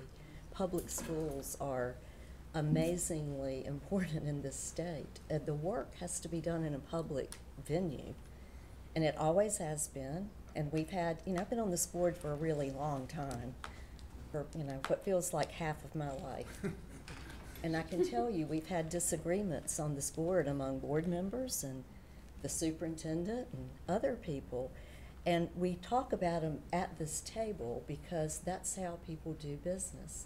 When I pick up and read press releases that say, the state board's tied my hands, the state board is the cause of this test, the state board, on and on. And, you talk about collaboration, but you have to walk that walk. Absolutely. I mean, as recently as yesterday, there's a safety announcement. I looked at the poster for the safety announcement. I don't see, I've chaired that committee since your time here. I knew nothing about the safety announcement. We were not invited that I know of. If anyone else was, I wasn't. I looked at the poster, and there are a lot of entities listed that are collaborating. Noticeably absent is the State Board and DPI. I look at the website at the bottom of that page, and it's ncsuperintendent.com. I don't even know what that website is. Who's paying for that? I mean, why isn't that on the DPI website? You can talk about collaboration, Mr. Superintendent, but you have to walk that walk. I look forward. I read things in the paper all the time, even the iPad announcement where, I have a lot of questions about how that happened, and I'm getting questions from constituents. Those are taxpayer dollars. Absolutely. They want to know that they're spent well, not spent just because it's June and we got to spend it or it'll revert. You know, I want money in classrooms that make sense. Absolutely. That districts want. And as I recall, the Read to Achieve legislation said we allot money to districts to buy devices so they can choose what they want to buy. I don't want to have a back and forth with you either. But we have to do our business in the public venue because it's public business. It's nearly half the state budget we're talking about. I stood up almost 18 years ago, right? 17 years ago, and swore to uphold my duties to this board. And we clearly need some rules because things aren't going well between meetings. You know, we're learning about things well after the fact. We're not consulted, we're not invited even to participate. So there's a reason for a public meeting, and there's a reason that we need to move forward with some rules for how we fulfill our responsibility. Thank you. I do recall that, you know, speaking, there's a lot there. We did bring this policy to the board. The board did approve the policy that allowed these purchases. And then the CFO did alert the state board office. But again, let's stop the back and forth. These rules, you know, if you want to do things in public, draft these rules in public instead of just putting them on. And then I shared my concerns; they weren't addressed, and now they're on again for approval. Work with the department. But again, let's move on. Let's move on with the meeting. It has to be you moving on and us moving on. That's what I think you're not absolutely. understanding. I have moved. Trust me, I have moved on. Why were we The not department. included yesterday, The department then? has moved on. Tell me We are moving on. It is. that. Okay. Dr. Oxendine? I am moving on. I'm going to make a statement and I'm moving on. I mean, this discussion has gone on far too long, and it's beginning to remind me of some local school board meetings around the state. So let's move on. But here's but I'm not part of this transformation committee. I'm not asking to be, but I do want just publicly to make a suggestion. Going back a few minutes to the discussion about the essential employees in the building, and whether that should be on the org chart, which it should not be. How public should it be? It should not be. To me, it's an operational insider tool that lets the department know and the state board, if we want to know, who opens and closes the building. And minds the store. I wonder if that information, Mr. Davis, can't come to us in some other way other than a rule. Maybe an update or a morning bulletin, or in the case of a disaster. I mean, is there another way we can get that information, be satisfied with it, without it becoming a hard, fast rule? And I disagree. I think sometimes it's very difficult. It's not easy to amend and revise a rule. Look at the amount of discussion we have put into this discussion today. We haven't, and it's not about amending, it's just establishing rules. So just think of, my bottom line is if we can think of another way to get that information without it becoming something called a rule. Okay. Thank you. So that concludes our discussion on the action item. We're now to our one discussion item, which is, go to the next slide. So we're leaving the discussion on the rules, or is this, this is still? We're leaving the discussion on the action item containing the rules before us for vote tomorrow. This is the next rule that is before us for discussion today and consideration of action at our next meeting. So this, again, affirms where our responsibility lies in terms of adopting rules and policies. And then this is the link to the detailed rule that's contained in eBoard on all our materials. Next slide. So this rule essentially captures in general, the responsibilities for supervising and overseeing the department and the department's implementation of the board's policies, rules, and regulations.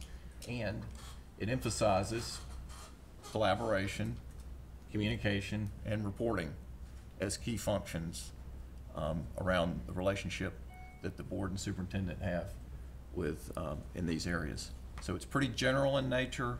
It uses a lot of illustration to try to define our working relationship So, any questions, comments, improvements on this proposed rule?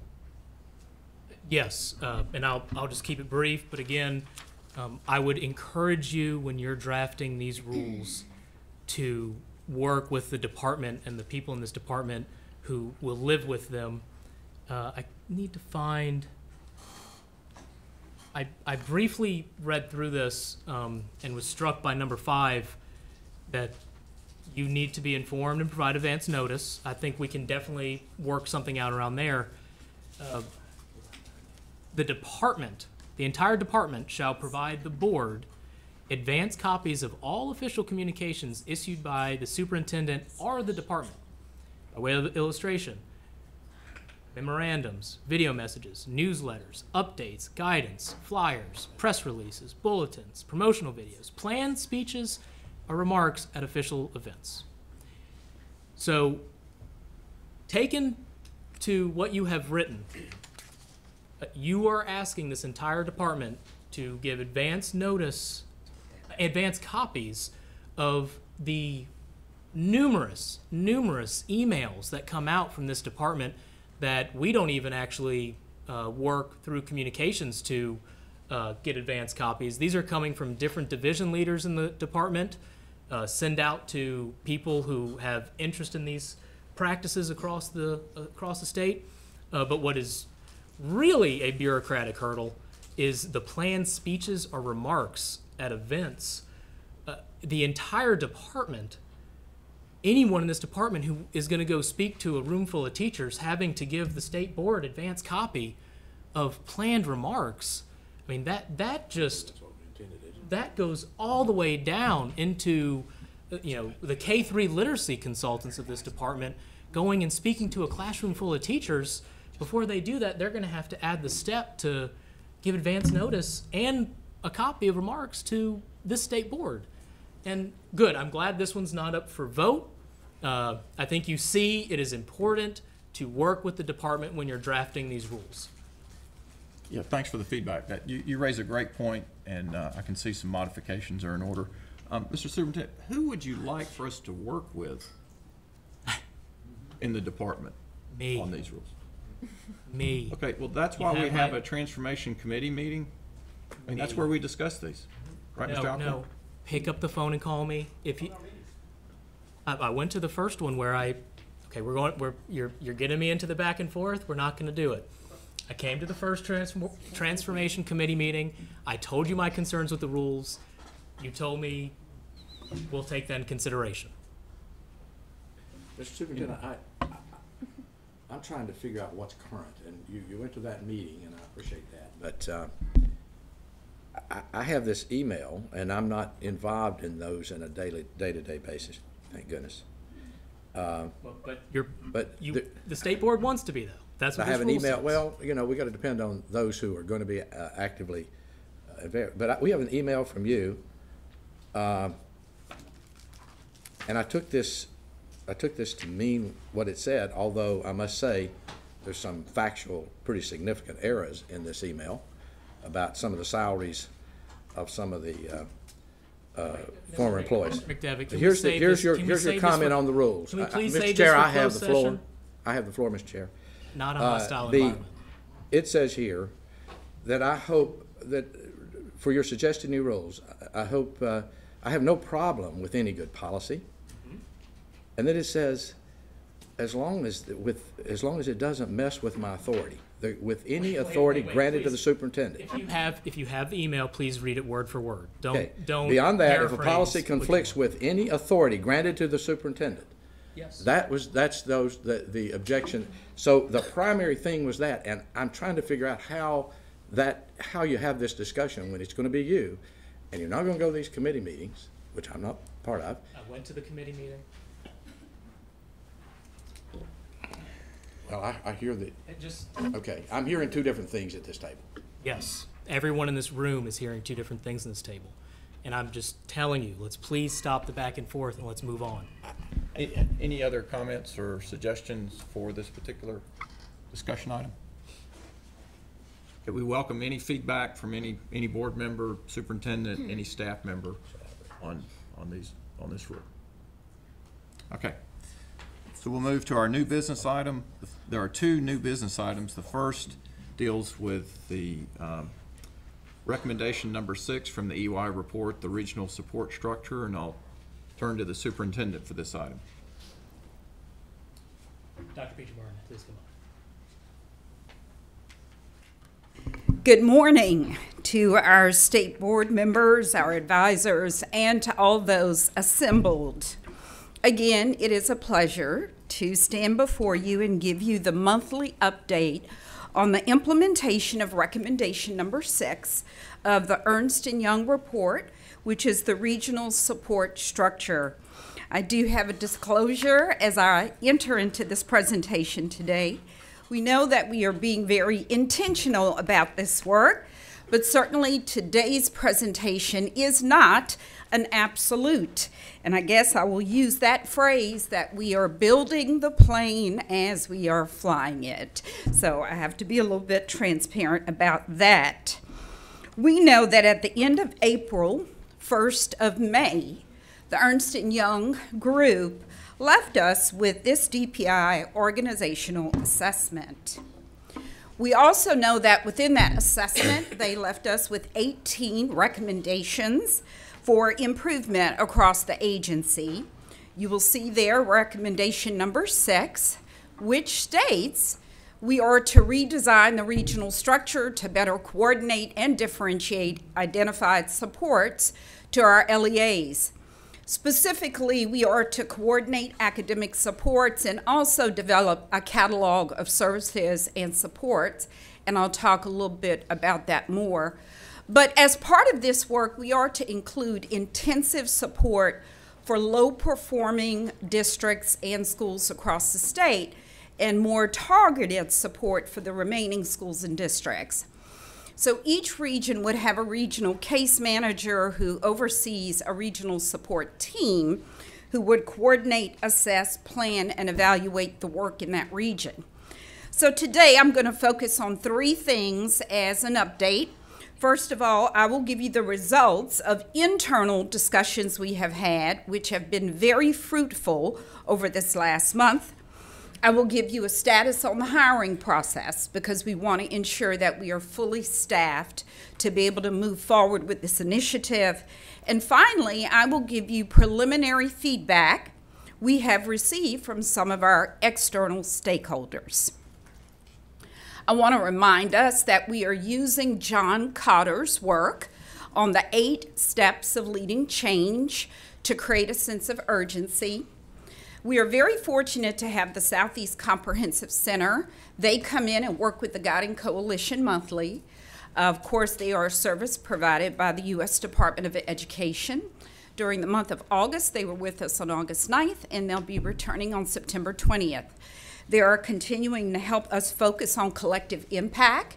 If you recall last fall, I shared with you that the academic areas have taken on a study of collective impact and how that will help us focus an agenda on this regional support. So let's get started with our updates. The first would be the internal discussions we have had here at the department. As I said, we had our Guiding Coalition meeting on August 9th, but before August 9th, we had one-on-one meetings with each of the Guiding Coalition members. And just to refresh your memory from last month, the Guiding Coalition includes directors from across several areas here at the department. And as I said, it was incredibly fruitful because the Ernst & Young report recommended that we pull regional staff from 8 different areas of DPI. But as you will notice on this slide, we have expanded the recommendation that the Ernst & Young report gave us. So now we've moved up to 11 different work groups being represented on the regional support team. This is very exciting because as we had the one-on-one discussions with directors, they really told us these are additional folks who could add great value to the regional support structure. So the numbers are growing, and we hope to add additional folks to this regional support structure.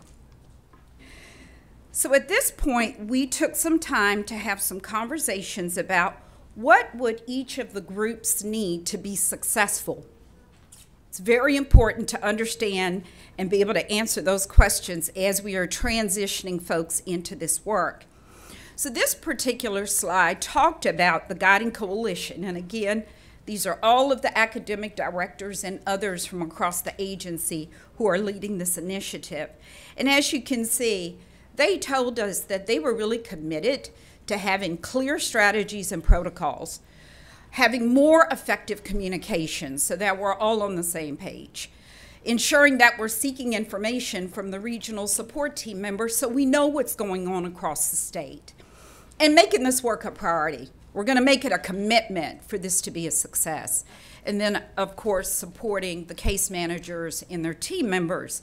But at the end of the day, that bottom statement is critical. The work of supporting low-performing districts and schools will no longer be the work of one division at NCDPI. It is now the responsibility of everyone at NCDPI, which again is a different way of doing business, but we're so excited about the opportunity to all push in together to hopefully decrease the number of low-performing districts and schools. Just as a reminder, this is our structure for leading this work. We have a steering team that includes myself, the state superintendent, the other deputy superintendents. We have the Guiding Coalition of Directors. We hope to hire our regional case managers. They will become a team. Then we'll have the regional support team members, and then all of DPI. So everyone really will be involved in some way, shape, or form in this initiative. Again, just reminding us of the benefits of collective impact. When we have a common agenda and everyone is aware of what that common agenda is, you tend to get better results. And so that's why we repeat over and over again why this regional support structure is so important. So we are reaching a point where we are going to have town hall meetings here in the department to share with all of DPI our vision for this work. We have developed this list, but it's not an all-inclusive list, of 6 critical questions we hope to answer for staff across the building as we think about this work. Things like, what is the regional support team structure? Who are the regional case managers? What is the work that they are going to do? How is this structure different or similar to the regional roundtable structure of the past? Also, we hope to develop a catalog of services and support. This was a critical piece of the EY report. Keep in mind that we started this work in our ESSA plan, starting on page 10, where we started talking about what are some of the emerging initiatives and promising practices that we know the Department of Public Instruction is prepared to deliver. All of those things will weave into this catalog of services. So we know these are 6 critical things that we need to share with DPI staff as we move this forward. So we are certainly preparing, there we go, to have town hall meetings with staff from across the department to provide details regarding recommendation number 6 and begin to answer some of the questions that I just listed. So then we moved on to talk about what do the regional case managers need to do this work and do it well. Again, we have 7 items here, but this is not an all-inclusive list. And these 7 items will turn into a toolkit that we will provide for our regional case managers to help them. So, of course, we need an agreed-upon set of metrics for success. So what does short-term versus long-term success look like? We will have a common performance evaluation structure for all of our regional case managers. For example, they will all have the same goal within NCVIP, which is our performance tool here at the department, to ensure that this work is important to their yearly evaluation. So those are the kind of protocols we're putting in place to sustain the work. And then timely meeting schedules. You can imagine if we're working with folks across the state, we need to ensure that we do come together and we meet and we work together. We also did a list of what we need for the regional support team members. And again, this could turn into a toolkit of things for those regional support team members. Things like process and protocols, that catalog of supports and services, a commonly shared set of values and expectations for this work, and logistics, so people know where they need to be and where. So again, these are not all-inclusive lists of things that people need, but we have started to pull together critical things that we know will help with their work. So as a quick review, each regional support team will have a regional case manager and 10+ regional support team members. And this refers back to slide number 8, where our numbers are growing. When I stood before you last month, we had a total number of about 64 individuals who would serve from across the state. And now we're over 80 with the additional numbers that have been brought to the table. So it's exciting.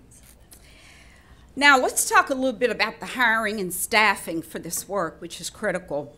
So we have talked a lot about the regional case managers and how important they are going to be to this work.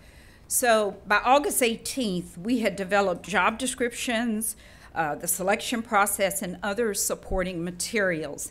And I have to give Dr. Nancy Barber and her team credit because they pulled together a lot of resources to make sure that we were creating job descriptions that were different than what we had done before, to ensure that we had pulled some skills that maybe we had not had in a job description before.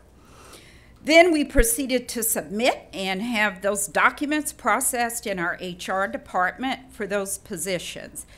Now, I want to just stop here and say that we already have a position within the agency and a person who will be used for one of these positions. So because of our need to look at our finances and to pull both federal and state funding together, we will be able to make this happen, but it will not come from one funding source. And I just wanted to be very clear about that. We will be using some federal funds, but we'll also be using some state funds as well.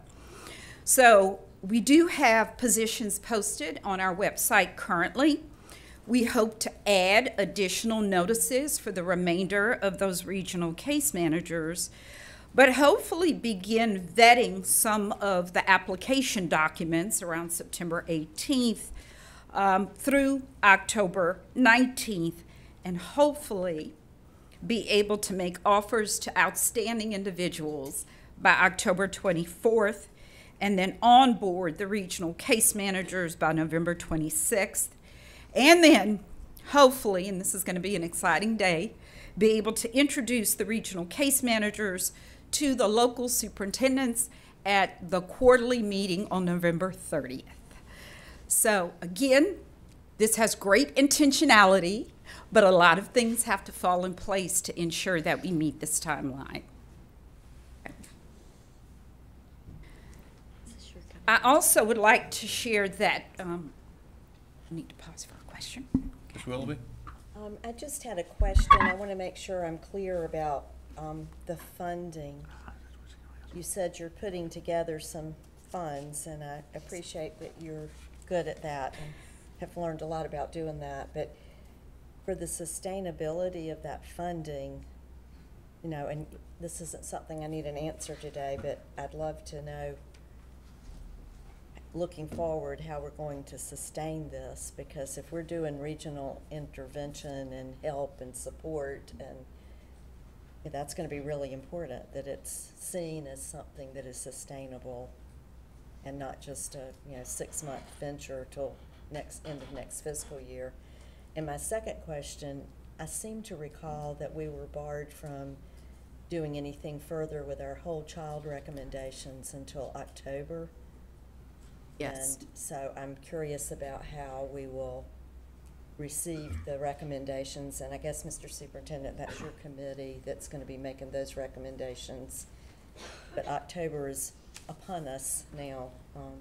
So I'm curious about how we'll get that information these are things that, you know, you all can let me know. So I will say this, that as far as sustainability, we are definitely considering that as we're looking at the funding to ensure that we can sustain this over time, but we can get you more specifics on that. And then also, as far as the whole child recommendations, Dr. Hall and I will partner on making sure that those are brought to you, probably at the planning meeting at the end of October. Dr. Oxendine? Thank you very much. Very good report, very ambitious, very exciting, to borrow your term. A couple of questions, however. Number one, when I hear the term case manager, I think of a problem that needs a solution. So how will these teams, how will these cases come to the teams? That's number one.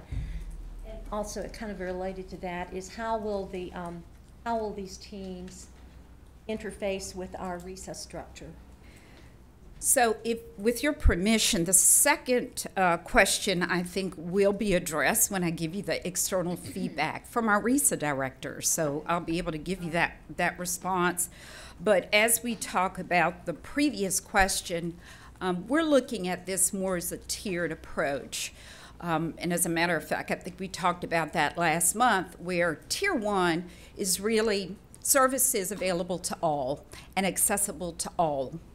As we move up into Tier 2 and to Tier 3, that's where a deep data analysis that would include the LEAs, would include the RESAs, and would include the regional support teams to really determine what services are needed. So when we say case management, you're really talking about more of a Tier 3 service for those who really, really need more time and intensity from that regional support structure. Upon the recommendation of the Transformation Committee, next month we will bring you a test case so that we can work through, here's some mock data, this is what the mock data says, and this is how the regional support team would use protocols to get to recommendations. So we will bring you that in October. So Tier 3 would be more intense? Yes, definitely, intervention. definitely. But again, would the school superintendent or the local board of education come to a team and say, work with my lowest performing schools? Or would the state board designate schools to receive services at Tier 3 level? I mean, how? So based on the recommendation from the local superintendents, they would like to see a combination of both. So of course, we have data points that the regional support teams will be taking a look at, for example, attendance, discipline, state test scores. And so certainly they would have some idea of the low-performing schools and districts in their region of the state. Of course, the goal of this is to decrease those numbers every year, so hopefully we will actually work ourselves out of a job, which is really the goal of this work. But as we're working through that, we would certainly come to the local superintendent and their team and say, we've looked at the data and here are some recommended services. But at the same time, the LEA could come to the regional support team and do the same thing. So we really want to be able to meet in the middle. Thank you. Okay.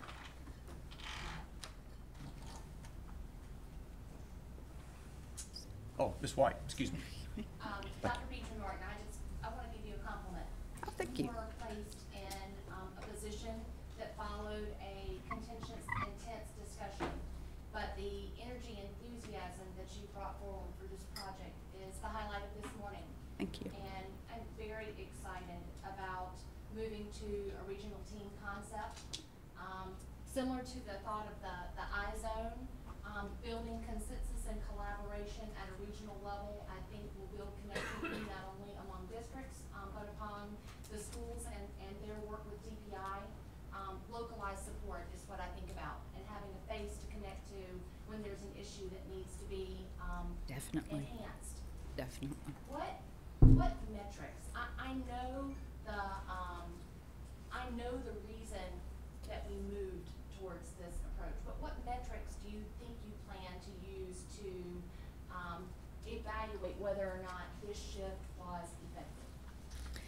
It's a couple of things. And in full transparency, we really do want to have the regional support team members at the table as we develop the exact metrics we want to use. But based on what research tells us, we know the antecedents for success in a school. Things like children coming to school, things like having certain interventions in the school in place, being able to look at some of the formative assessment data that tells us students are moving in the right direction. So as we think about the data we currently have, and as a team internally, we've talked about keeping the data points very simple during the very first year of implementation. So we could literally have things like attendance, discipline, and possibly formative assessment data if we have that available to us. And we really use that to determine if the schools are making progress to meeting their goals. But we really want to bring folks together and include the local superintendents, their teams, the RESA directors, and really developing what that looks like. But those are just preliminary thoughts that we've had. Well, I hope your enthusiasm spreads amongst the department and Thank that you. this initiative is successful from its beginning. Thank you. Mr. Duncan? Two quick questions, and let me first second what Amy said. I think your presentation enthusiasm for is infectious, so thank you for that. You're welcome. The first one is actually follows up to something the superintendent said this morning about it's important that the state board stay in touch with the sense of the employees. Are the fall open houses, is it possible for board members not to come and say anything or speak anyway, but be able to listen to what's said by the employees to benefit from that process? We'll give you the floor. Come and speak. Come and say your thanks for the hard work going on in the department. We'd love to have any of you at any of those meetings. Be glad to do that, but don't want to get in the way of letting No, people you- have an open forum, you- which is the intention. Ah. Just to get a sense of what folks are saying would be probably beneficial for all of us, as you suggested. So that's. Yeah.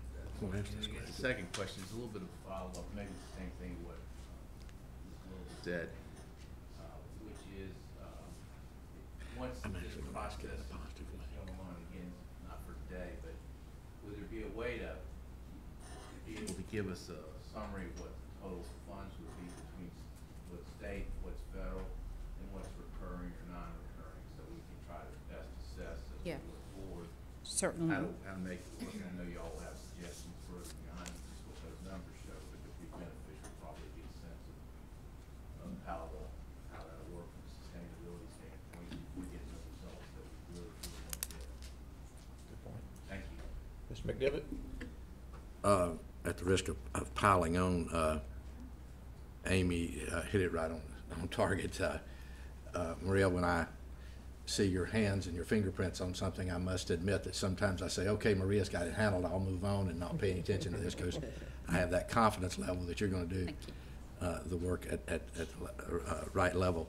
I also just want to say that the idea of doing this, I think this follows up a little bit on Olivia's comment that this regional approach I'm excited about. You've made me excited about it. And knowing that my region is as far away from Raleigh as you can get, and so you've paid attention to that. You've talked to the folks and assuring that they're engaged, so that it's not a one size fits all. We know how we got here. We had the cuts. We had the Ernst & Young report. We'd hoped that the cuts would be delayed. We got to where we are, and I think this would have been an outgrowth anyway, but it's had to be accelerated in some ways. And I appreciate what you said to Tricia, and that is that you're going to pay attention to sustainability as it moves forward. I have here a headline following some of this, and I just want to say this is just a headline in one paper that was all across the state. And it says DPI layoffs will hurt North Carolina's poorest students. Tell me we're going to make that not true. No, we will make that not true. Yes, sir, definitely. And as I've worked with staff across the building, folks are very excited about the opportunity to do more for our schools and districts in the greatest need.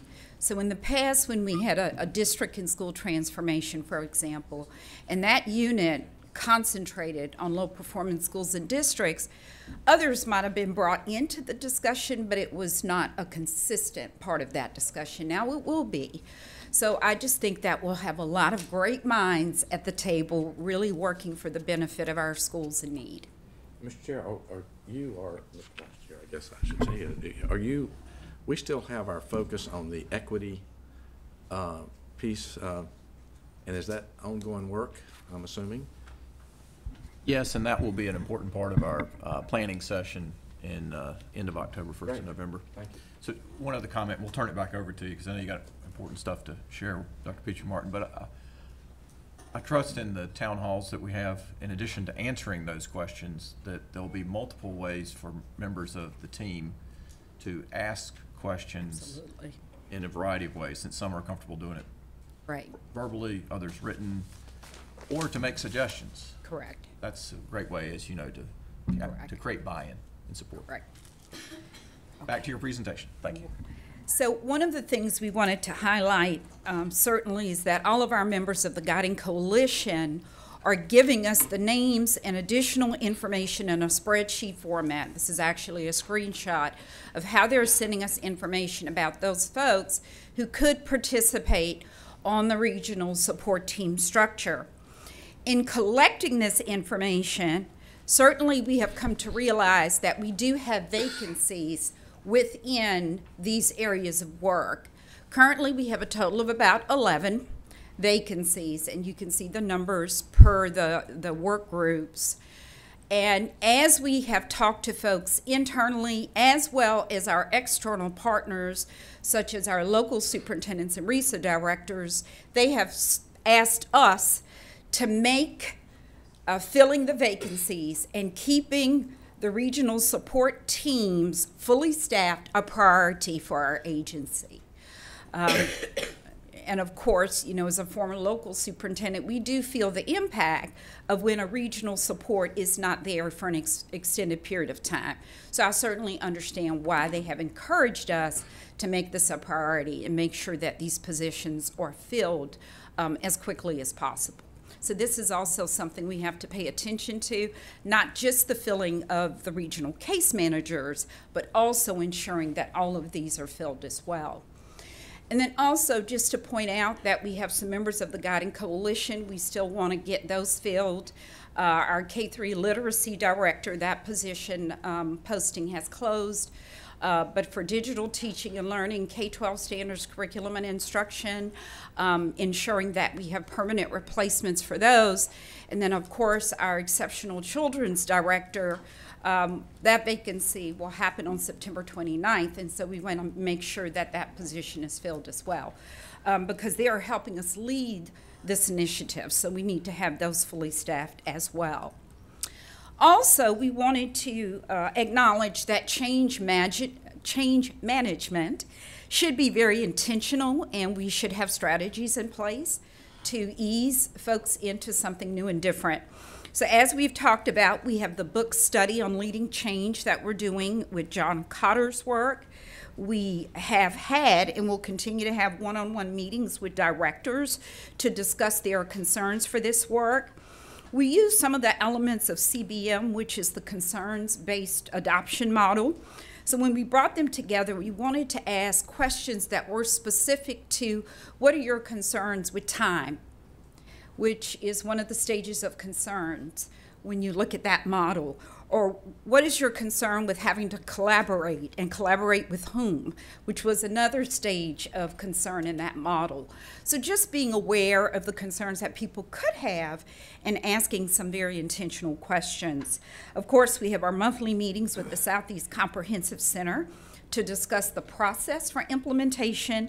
And as we always remind folks, we are using the 4 stages of implementation science, which means we are only in the exploration stage at the moment. We do not go into installation until the end of this year, going into January of 2019. And then the last 2 stages would be initial and then full implementation. So we are just in the first stage. I do want to highlight some of the feedback we've already received. So I host feedback sessions to get feedback on this process. On the left-hand side of the slide, you will see feedback from the executive board of the Superintendents Association. You will see things like they want to see licensure included on the regional support team structure. They said, let's push back the timeline for unveiling this to ensure that we are ready to go. So if you notice, we have already pushed it back a month because hearing that from them told us, hey, let's get this right. Sharing best practices in the region. So don't just focus on low-performing schools and districts, but share best practices. Ensure staffing is a priority, and I talked about that earlier. Ensure that reference checks are done with LEAs if a LEA staff person is being considered for the regional support team. Be cautious of a takeover approach. We heard that loud and clear, or a monitoring approach. We are there to help. The RESA directors, I spent some time with them, and some of the things they said is to ensure that the regional case managers know their regions of the state. That's really important to them. Consider including the regional case managers in the RESA job-alike meetings that they have monthly. Also, consider the RESA events when we're planning our events, because in the past, very often we would schedule things and we had conflicts. Allow LEAs and current RESAs to receive support from the corresponding regional support team. So for example, if I am Anson County and I actually, I'm positioned in Region 7, but I belong to Region 4, I want the support to come from the Region 4 regional support team. So that was something brought to our attention. Include the RESA directors on the review of school district data. They want to be able to go into the data with the team and have a team approach. Also, they asked if we can consider how we get student support services on each of the teams. And then finally, consider how the RESAs can coordinate their professional learning supports with the catalog of services from DPI. So as you can see, we're getting great feedback. Our next round of external feedback will happen next week. We'll be talking with chief academic officers and curriculum and instruction leaders. We also hope to have a conversation with Title I directors, and we also hope to extend more conversations with some external partners. So what are our immediate next steps? We hope to ensure that our current NCDPI regional consultants across the agency are well-versed in recommendation number 6 in the EY report. We want to continue to work with the Guiding Coalition to determine who will be members of that regional support team. We want to continue in the hiring process for the regional case managers. And we want to begin to work with the Guiding Coalition to determine the services that will be provided in that catalog of supports and services. And then, of course, we hope to schedule the first meeting of the regional case managers and the regional support team members if we can adhere to that very aggressive timeline I shared in getting the regional case managers hired.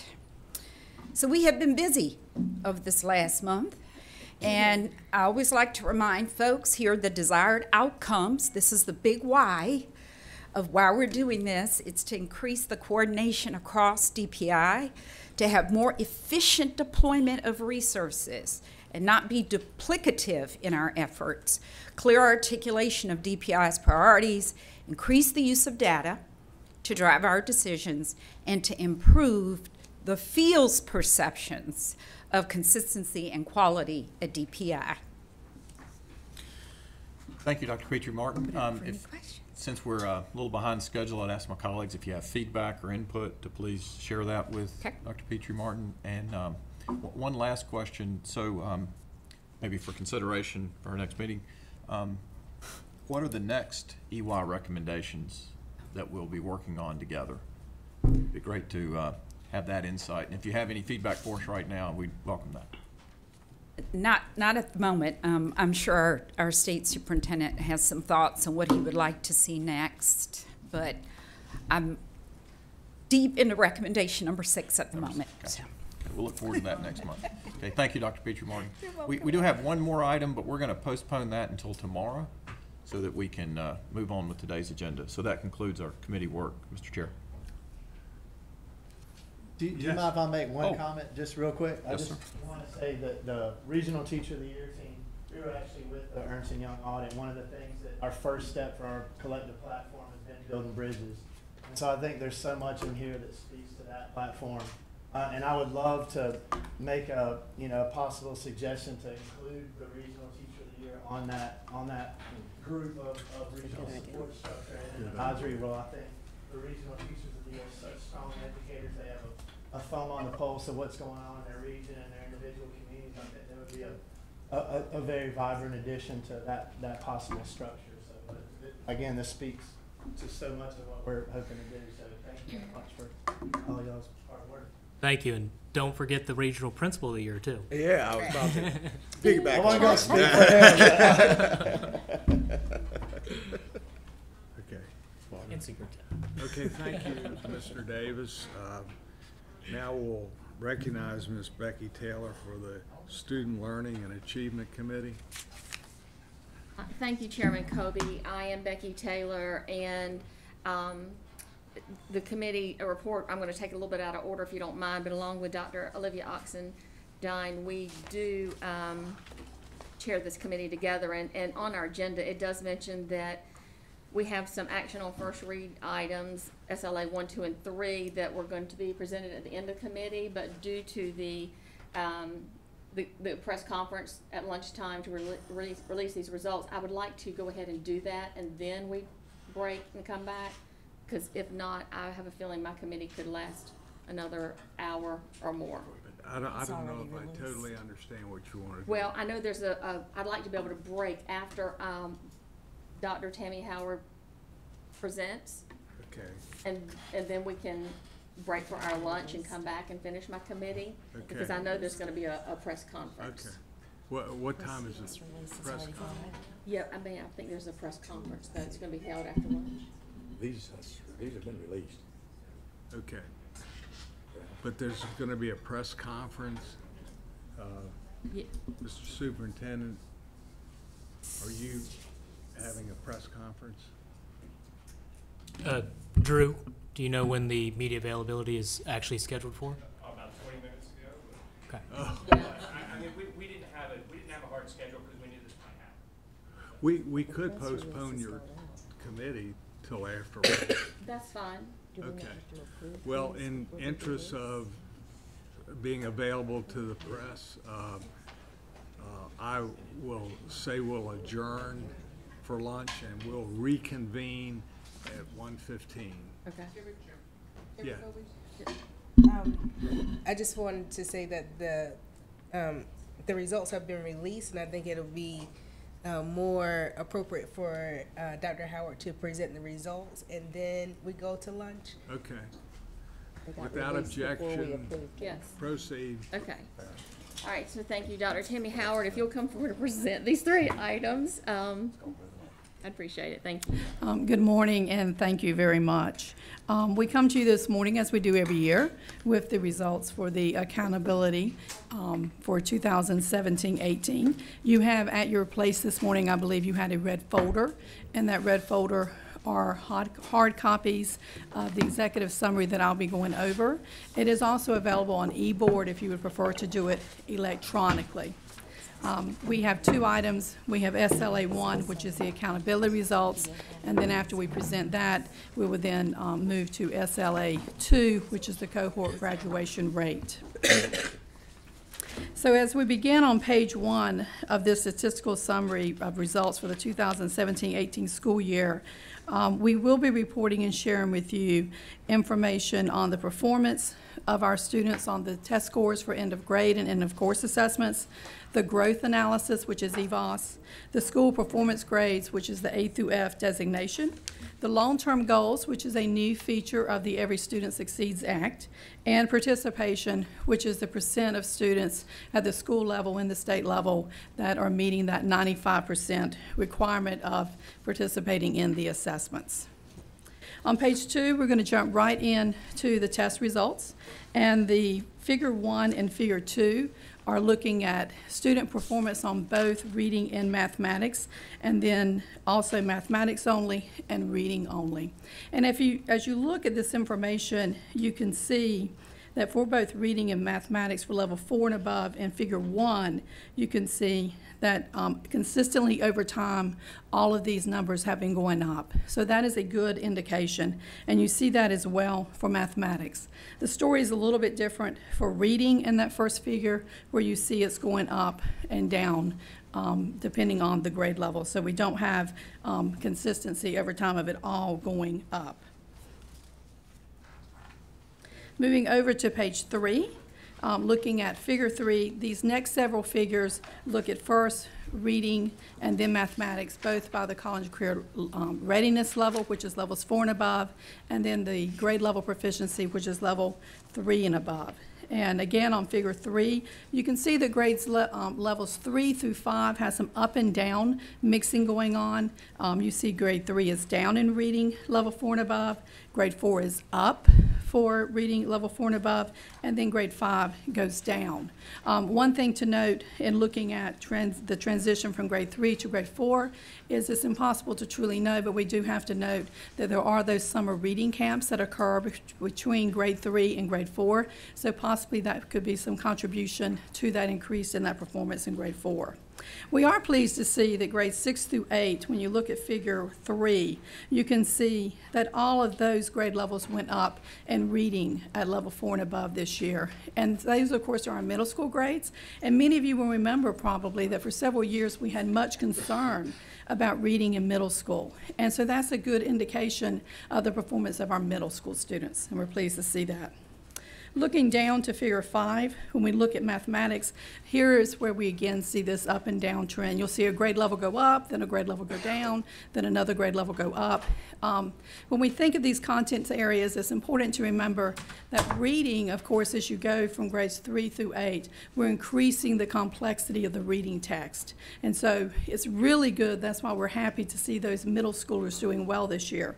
Mathematics, of course, is more grade-specific content standards, but of course, again, as you move from grades 3 to grade 8, there we have an increase in the conceptual knowledge and the application of that conceptual knowledge, which may be a factor of the inconsistency in looking at that information. Going on to page 4, when we look at science in figure 7, and then figure 8 is the grade level proficiency, we see that grade 5 science is down for 2017-18, but we see that grade 8 has increased for this year, so we're pleased to see that.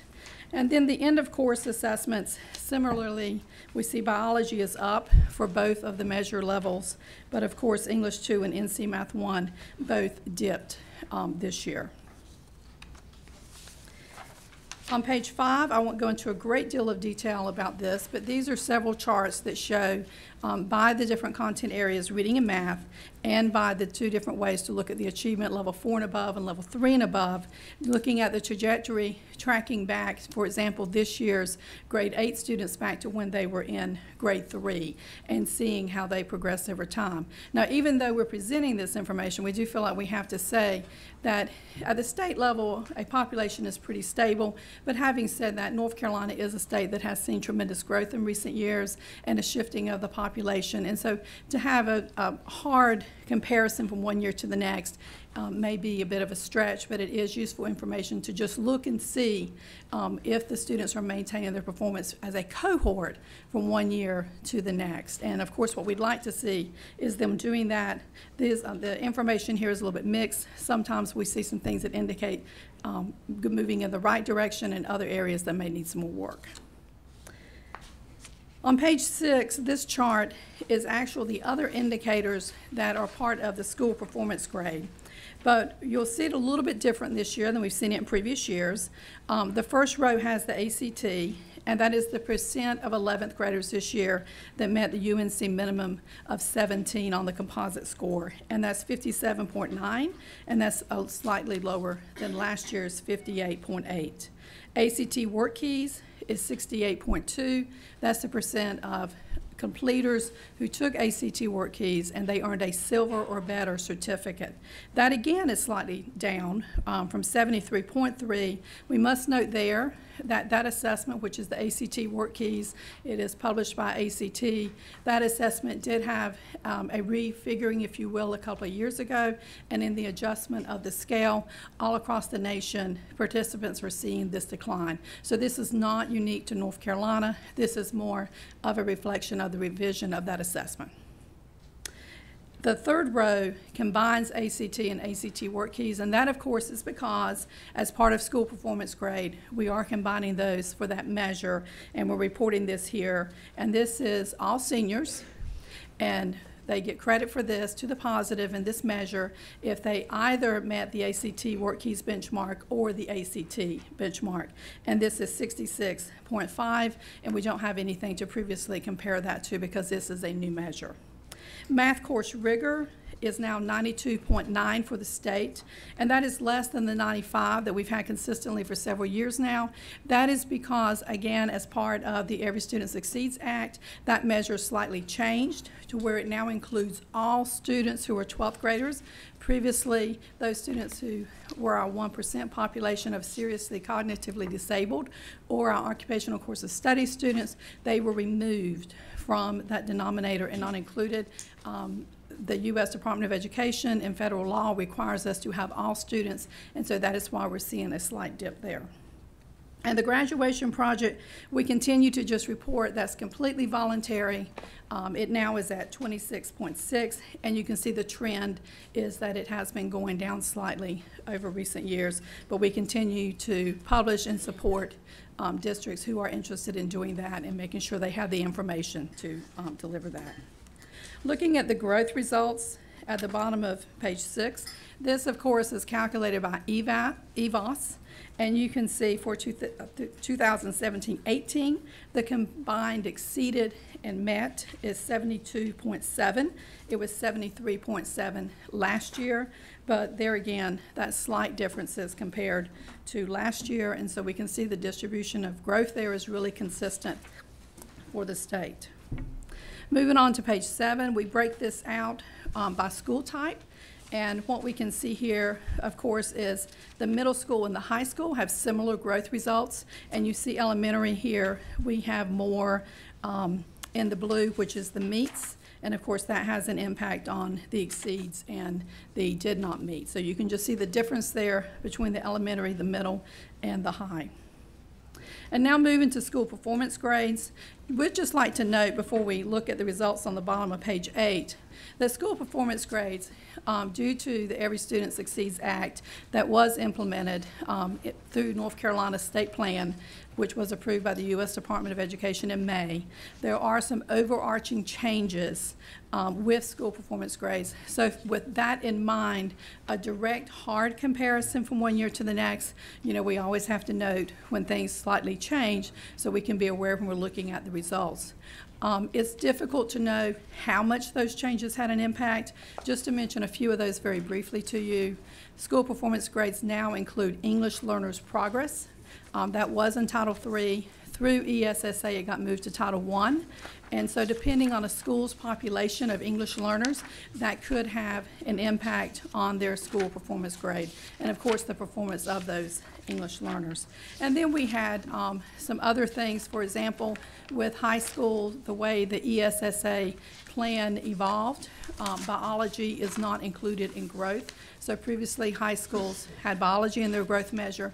Now they do not. But again, you know, at the school level is where we're going to see that. Potentially, there'll be some schools that may have helped, and there may be some schools that may not have helped. And so it's hard to know that. And then there's several other business rules that I will not go into the details on, but they are also required by federal law. One last one that I will mention is for any school to have an indicator included in the school performance grade calculation, they have to have 30 data points. So what that means is if you're a high school and you only have 29 students that have an ACT score, those scores do not go into this model. And that is consistent with federal law. But that's important to remember because, again, there are going to be some schools that helps, and there are going to be some schools that that does not help. Did we establish that number? 30, yes, we did establish that number, yes. And North Carolina had a long history, Mr. McDevitt, with that 30 and decided to continue with that 30. I will note that many states have a lower number. Okay. So the bottom of page 8 in table 8, this is the actual reporting of the state level school performance grades. And you can see here that we have fewer Fs in 2017-18 than we have had in previous years. And there's more than a third of the schools that had A, Bs, or Cs for 2017-18. You can see the pie chart at the top of page 9 that presents it a little bit prettier. And then the bottom of page 9, this is breaking it out by elementary, middle, and high school. And once again, as we've seen in the past, we continue to see that the high schools, of course, have a higher percent of A's and B's. And we just feel like we have to note that that's partly related to that in the high school there are additional indicators that have been in place since the beginning of school performance grades in North Carolina. And that just gives more data and more opportunity for those schools to do well. Elementary and middle are really looking at test scores and now English learners' progress and growth. So going on to page 10, we are also looking here at the school the growth and looking at the school performance grades. So both at those schools meeting or exceeding growth and then distributed by those schools not meeting growth. And I'm sure we're not going to be surprised here that we see that those schools that are exceeding growth are having a more positive distribution of their A through F letter grades. Beginning on page 11, we're doing something that we have done previously, but we're doing it slightly different, so we would like to point that out. And this is where we look at economically disadvantaged status and the distribution of school performance grades. And this year we broke it up into incremental levels of 20 percentage points so that we're able to not just say above 50 and below 50 like we've done in the past, but to give a more complete picture. And this is color-coded. We were looking at if a measure was plus or minus 3 percentage points from the state. And of course, we have the state in that first row on the top of that table. And then if it was above, it's coded in blue. And if it was below, it's coded in yellow. And you can see here, of course, the story that has been told for quite a few years now is the distribution of these grades and how they align to the economically disadvantaged. But interestingly, if you just turn the page, page 12, this is doing the same approach, but it's looking at growth. And see all the green that's in there? All that green means that those numbers are plus or minus within the percentage point of the state. And you can see the outliers, of course, you have the blue and then the yellow. And so that really shows, I think, the difference between school performance grades, looking at the achievement pieces and then looking at growth by itself. Beginning on page 12, we have some other additional information that I will not spend time on, but of course I'm available for your questions. Section 7 looks at the reading and mathematics performance grades. And then on page 13, we have the measures of interim progress toward long-term goals. So this is a new measure required by the Every Student Succeeds Act. And North Carolina, of course, and this board I'm sure will remember all the conversations about setting that 10-year long-term goal for what we expect students to be able to do in North Carolina. And then within those 10 years, we have interim progress data points. And so the next several tables are looking at those results. Tables 14 through 16 are looking at grades 3 through 8 reading and math. They're combined for this federal measure for grades 3 through 8, and then for high school reading and math, and then of course for cohort graduation rate and for English learners progress. And again, we have color-coded this, and you can see that there is more pink than there is green, and green, of course, is where those targets have been met. This is reported by subgroup, so this is also a way to look at our subgroups across the state and how they are performing. One thing to notice in the English learners is that all of these targets were set on the 2015-16 data, because that was the data that was available when we were doing the state plan. Because remember, that first iteration of that state plan went in early fall of 2017.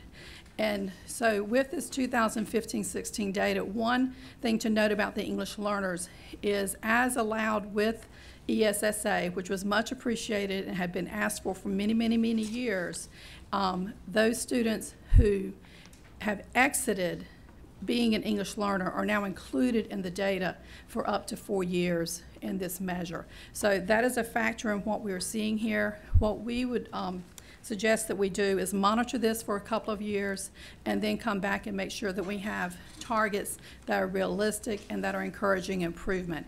Now, I will also say in our discussions, and I can assure you that we discuss this a lot in our division, we also did acknowledge that this English learners population, there is also the possibility that more focus has been put on them and instructional practices have been put in place, and so we hope to continue to see this performance just grow with this population.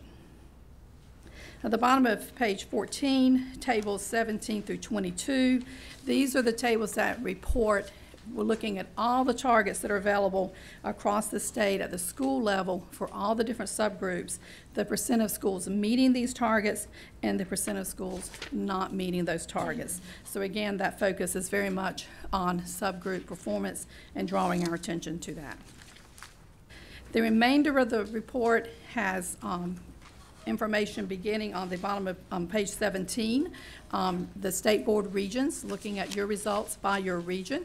And of course, in your red folders, you also have a hard copy of every school in the state with their school performance grade and their growth information. On page 20, we have the participation requirements. This is something that we have to report annually to the U.S. Department of Education. It's extremely important. And as required by the Every Student Succeeds Act, beginning with 2017-18, when we're calculating the school performance grades, if 95% of the students are not participating in those assessments, in the past we just used whatever percent was for the calculation, but now we're required through federal law to actually use whatever 95% is if they are not meeting the 95. If they're exceeding it, then of course we use all possible scores. But that's just to emphasize the importance of participation. North Carolina does very well, typically in participation, especially compared to some other states. You will notice at the top of page 21, students with disabilities is 94.7. That's 0.3 percentage points off from the 95 that we would like to get. So that is one area that we all will continue to focus on. Alternative schools and special population schools are reported at the bottom of page 21. And the board will remember that North Carolina has a state board policy that allows alternative schools and other special population schools to participate in the alternative accountability model that's approved by this board. And so this information in table 29 shows the different options that these schools elected to participate in. And then the top of page 22 is the results of the DPI model, which is option C in this table, and the percent that were progressing, maintaining, or declining. There is also an option D, which is where an alternative school designs their own model, and those are posted on the website, and the link is provided there, and you can go look at each individual school for those alternative schools. Section 12 is the State Board of Education goals, and of course here we're providing the target and then the actual result for 2017-18. So at this point, I typically turn it over to Dr. Nancy Barber so she can address section 13, and then I'm sure we both would be available for questions. Good afternoon, and I am very pleased to be Nancy Barber standing in front of you today to give you the low-performing results of our accountability. So if I could draw your attention to page 24, I would say I would do this in a hurry, but I am not going to do this in a hurry because I want to point out to you that this is the very first time we're going to celebrate 3 negative numbers on this report because our numbers have fallen in our low-performing schools, our low-performing districts, and our recurring low-performing schools. So I just draw your attention to the table 32. We are down 29 schools we're down 4 districts, but I do have to tell you that that number is actually better than it seems, because we're actually down 5 low-performing districts, but we picked up 2 new ones. So there's a little bit of a net difference there. And then we also have 33 fewer recurring low-performing schools. So I'm excited to give you this information and draw your attention to page 24.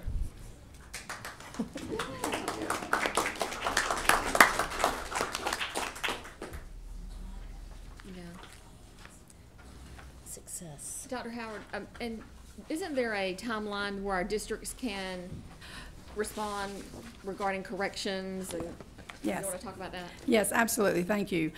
So from today until September 14th, districts and charter schools can submit requests for correcting the data.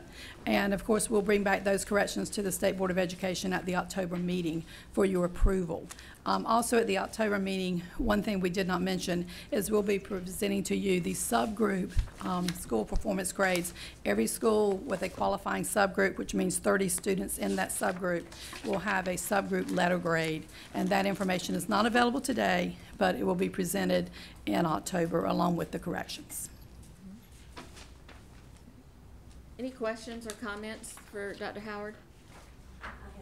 Yes, Dr. Oxendine. Thank you so much. This is a very thorough report, and it will take me a long time to go through it and really come up with some really good questions. But I would like to go back to page 3, and it's figure, let's see, it's figure 4, the end of grade reading performance by grade, and we're looking at grades 3. I'm focusing on, it's great to see 3, 7, and 8 has increased over 3 years. Middle grades reading seems to be doing better. 3, 4, and 5, we see some declines, as you pointed out. You know, I'm wondering if there's any way over the I won't even put any time, but if at some point you could draw some kind of relationship in a presentation to the board, a relationship between how well our schools are doing comparatively who are taking part in our check-ins, our NC check-ins, to see the effect of those check-ins on large-scale data. Most definitely we can. We've done that previously, and I apologize, we have not done it yet for 2017-18, but we most definitely can, and it's a higher % of schools participating, as you know, from 2017-18. Data. Yes. So we'll take care of that. Increases. Thank you very much. And another request, Chairman Cody, I'm wondering if we can have an item on our agenda when we have our work session next month on testing again, so that we can have an opportunity to ask questions. Okay, Dr. Townsend Smith, if you would note that, please. A more elaborative discussion on testing. Thank you. Any other questions or comments? Thank you, Dr. Howard. Graduation. Oh, graduation? Yeah. Yes, I saw that in there. You want to talk about that? Yes, thank you very much, Ms. Taylor. The cohort graduation rate, again, there is a hard copy in your red folder, and it's also on eBoard. And this is the 2018 cohort graduation rate. And of course, the definition of that rate is any incoming 9th grade student from the 2014-15 school year. And then we take out of what we refer to as the denominator any students who are confirmed to have transferred out to a diploma granting institution, immigrated to another country, transferred to a prison or juvenile facility, or unfortunately are deceased. So we have to have proof before we can take any student out of that denominator. So looking at the results for this year, you'll see the 2017 actual is 86.3, and that of course is compared to the previous year where it was 86.5. So with the implementation of ESSA and looking at how we calculate cohort graduation rate in North Carolina, and also in all the monitoring that we have been doing over cohort graduation rate for the past 4 years, there is a slight difference in the business rule here that is attributing to this decline. We don't know for sure how much is contributing. I think schools could probably speak to that a little bit better, because schools will probably see this more than we do at the state level, because we're dealing with 100,000 plus kids. But if you have a school that has students in the past that have typically come in off track And what that means is I come in as an 11th grader, but I don't have enough credits to be an 11th grader. I'm actually a 10th grader.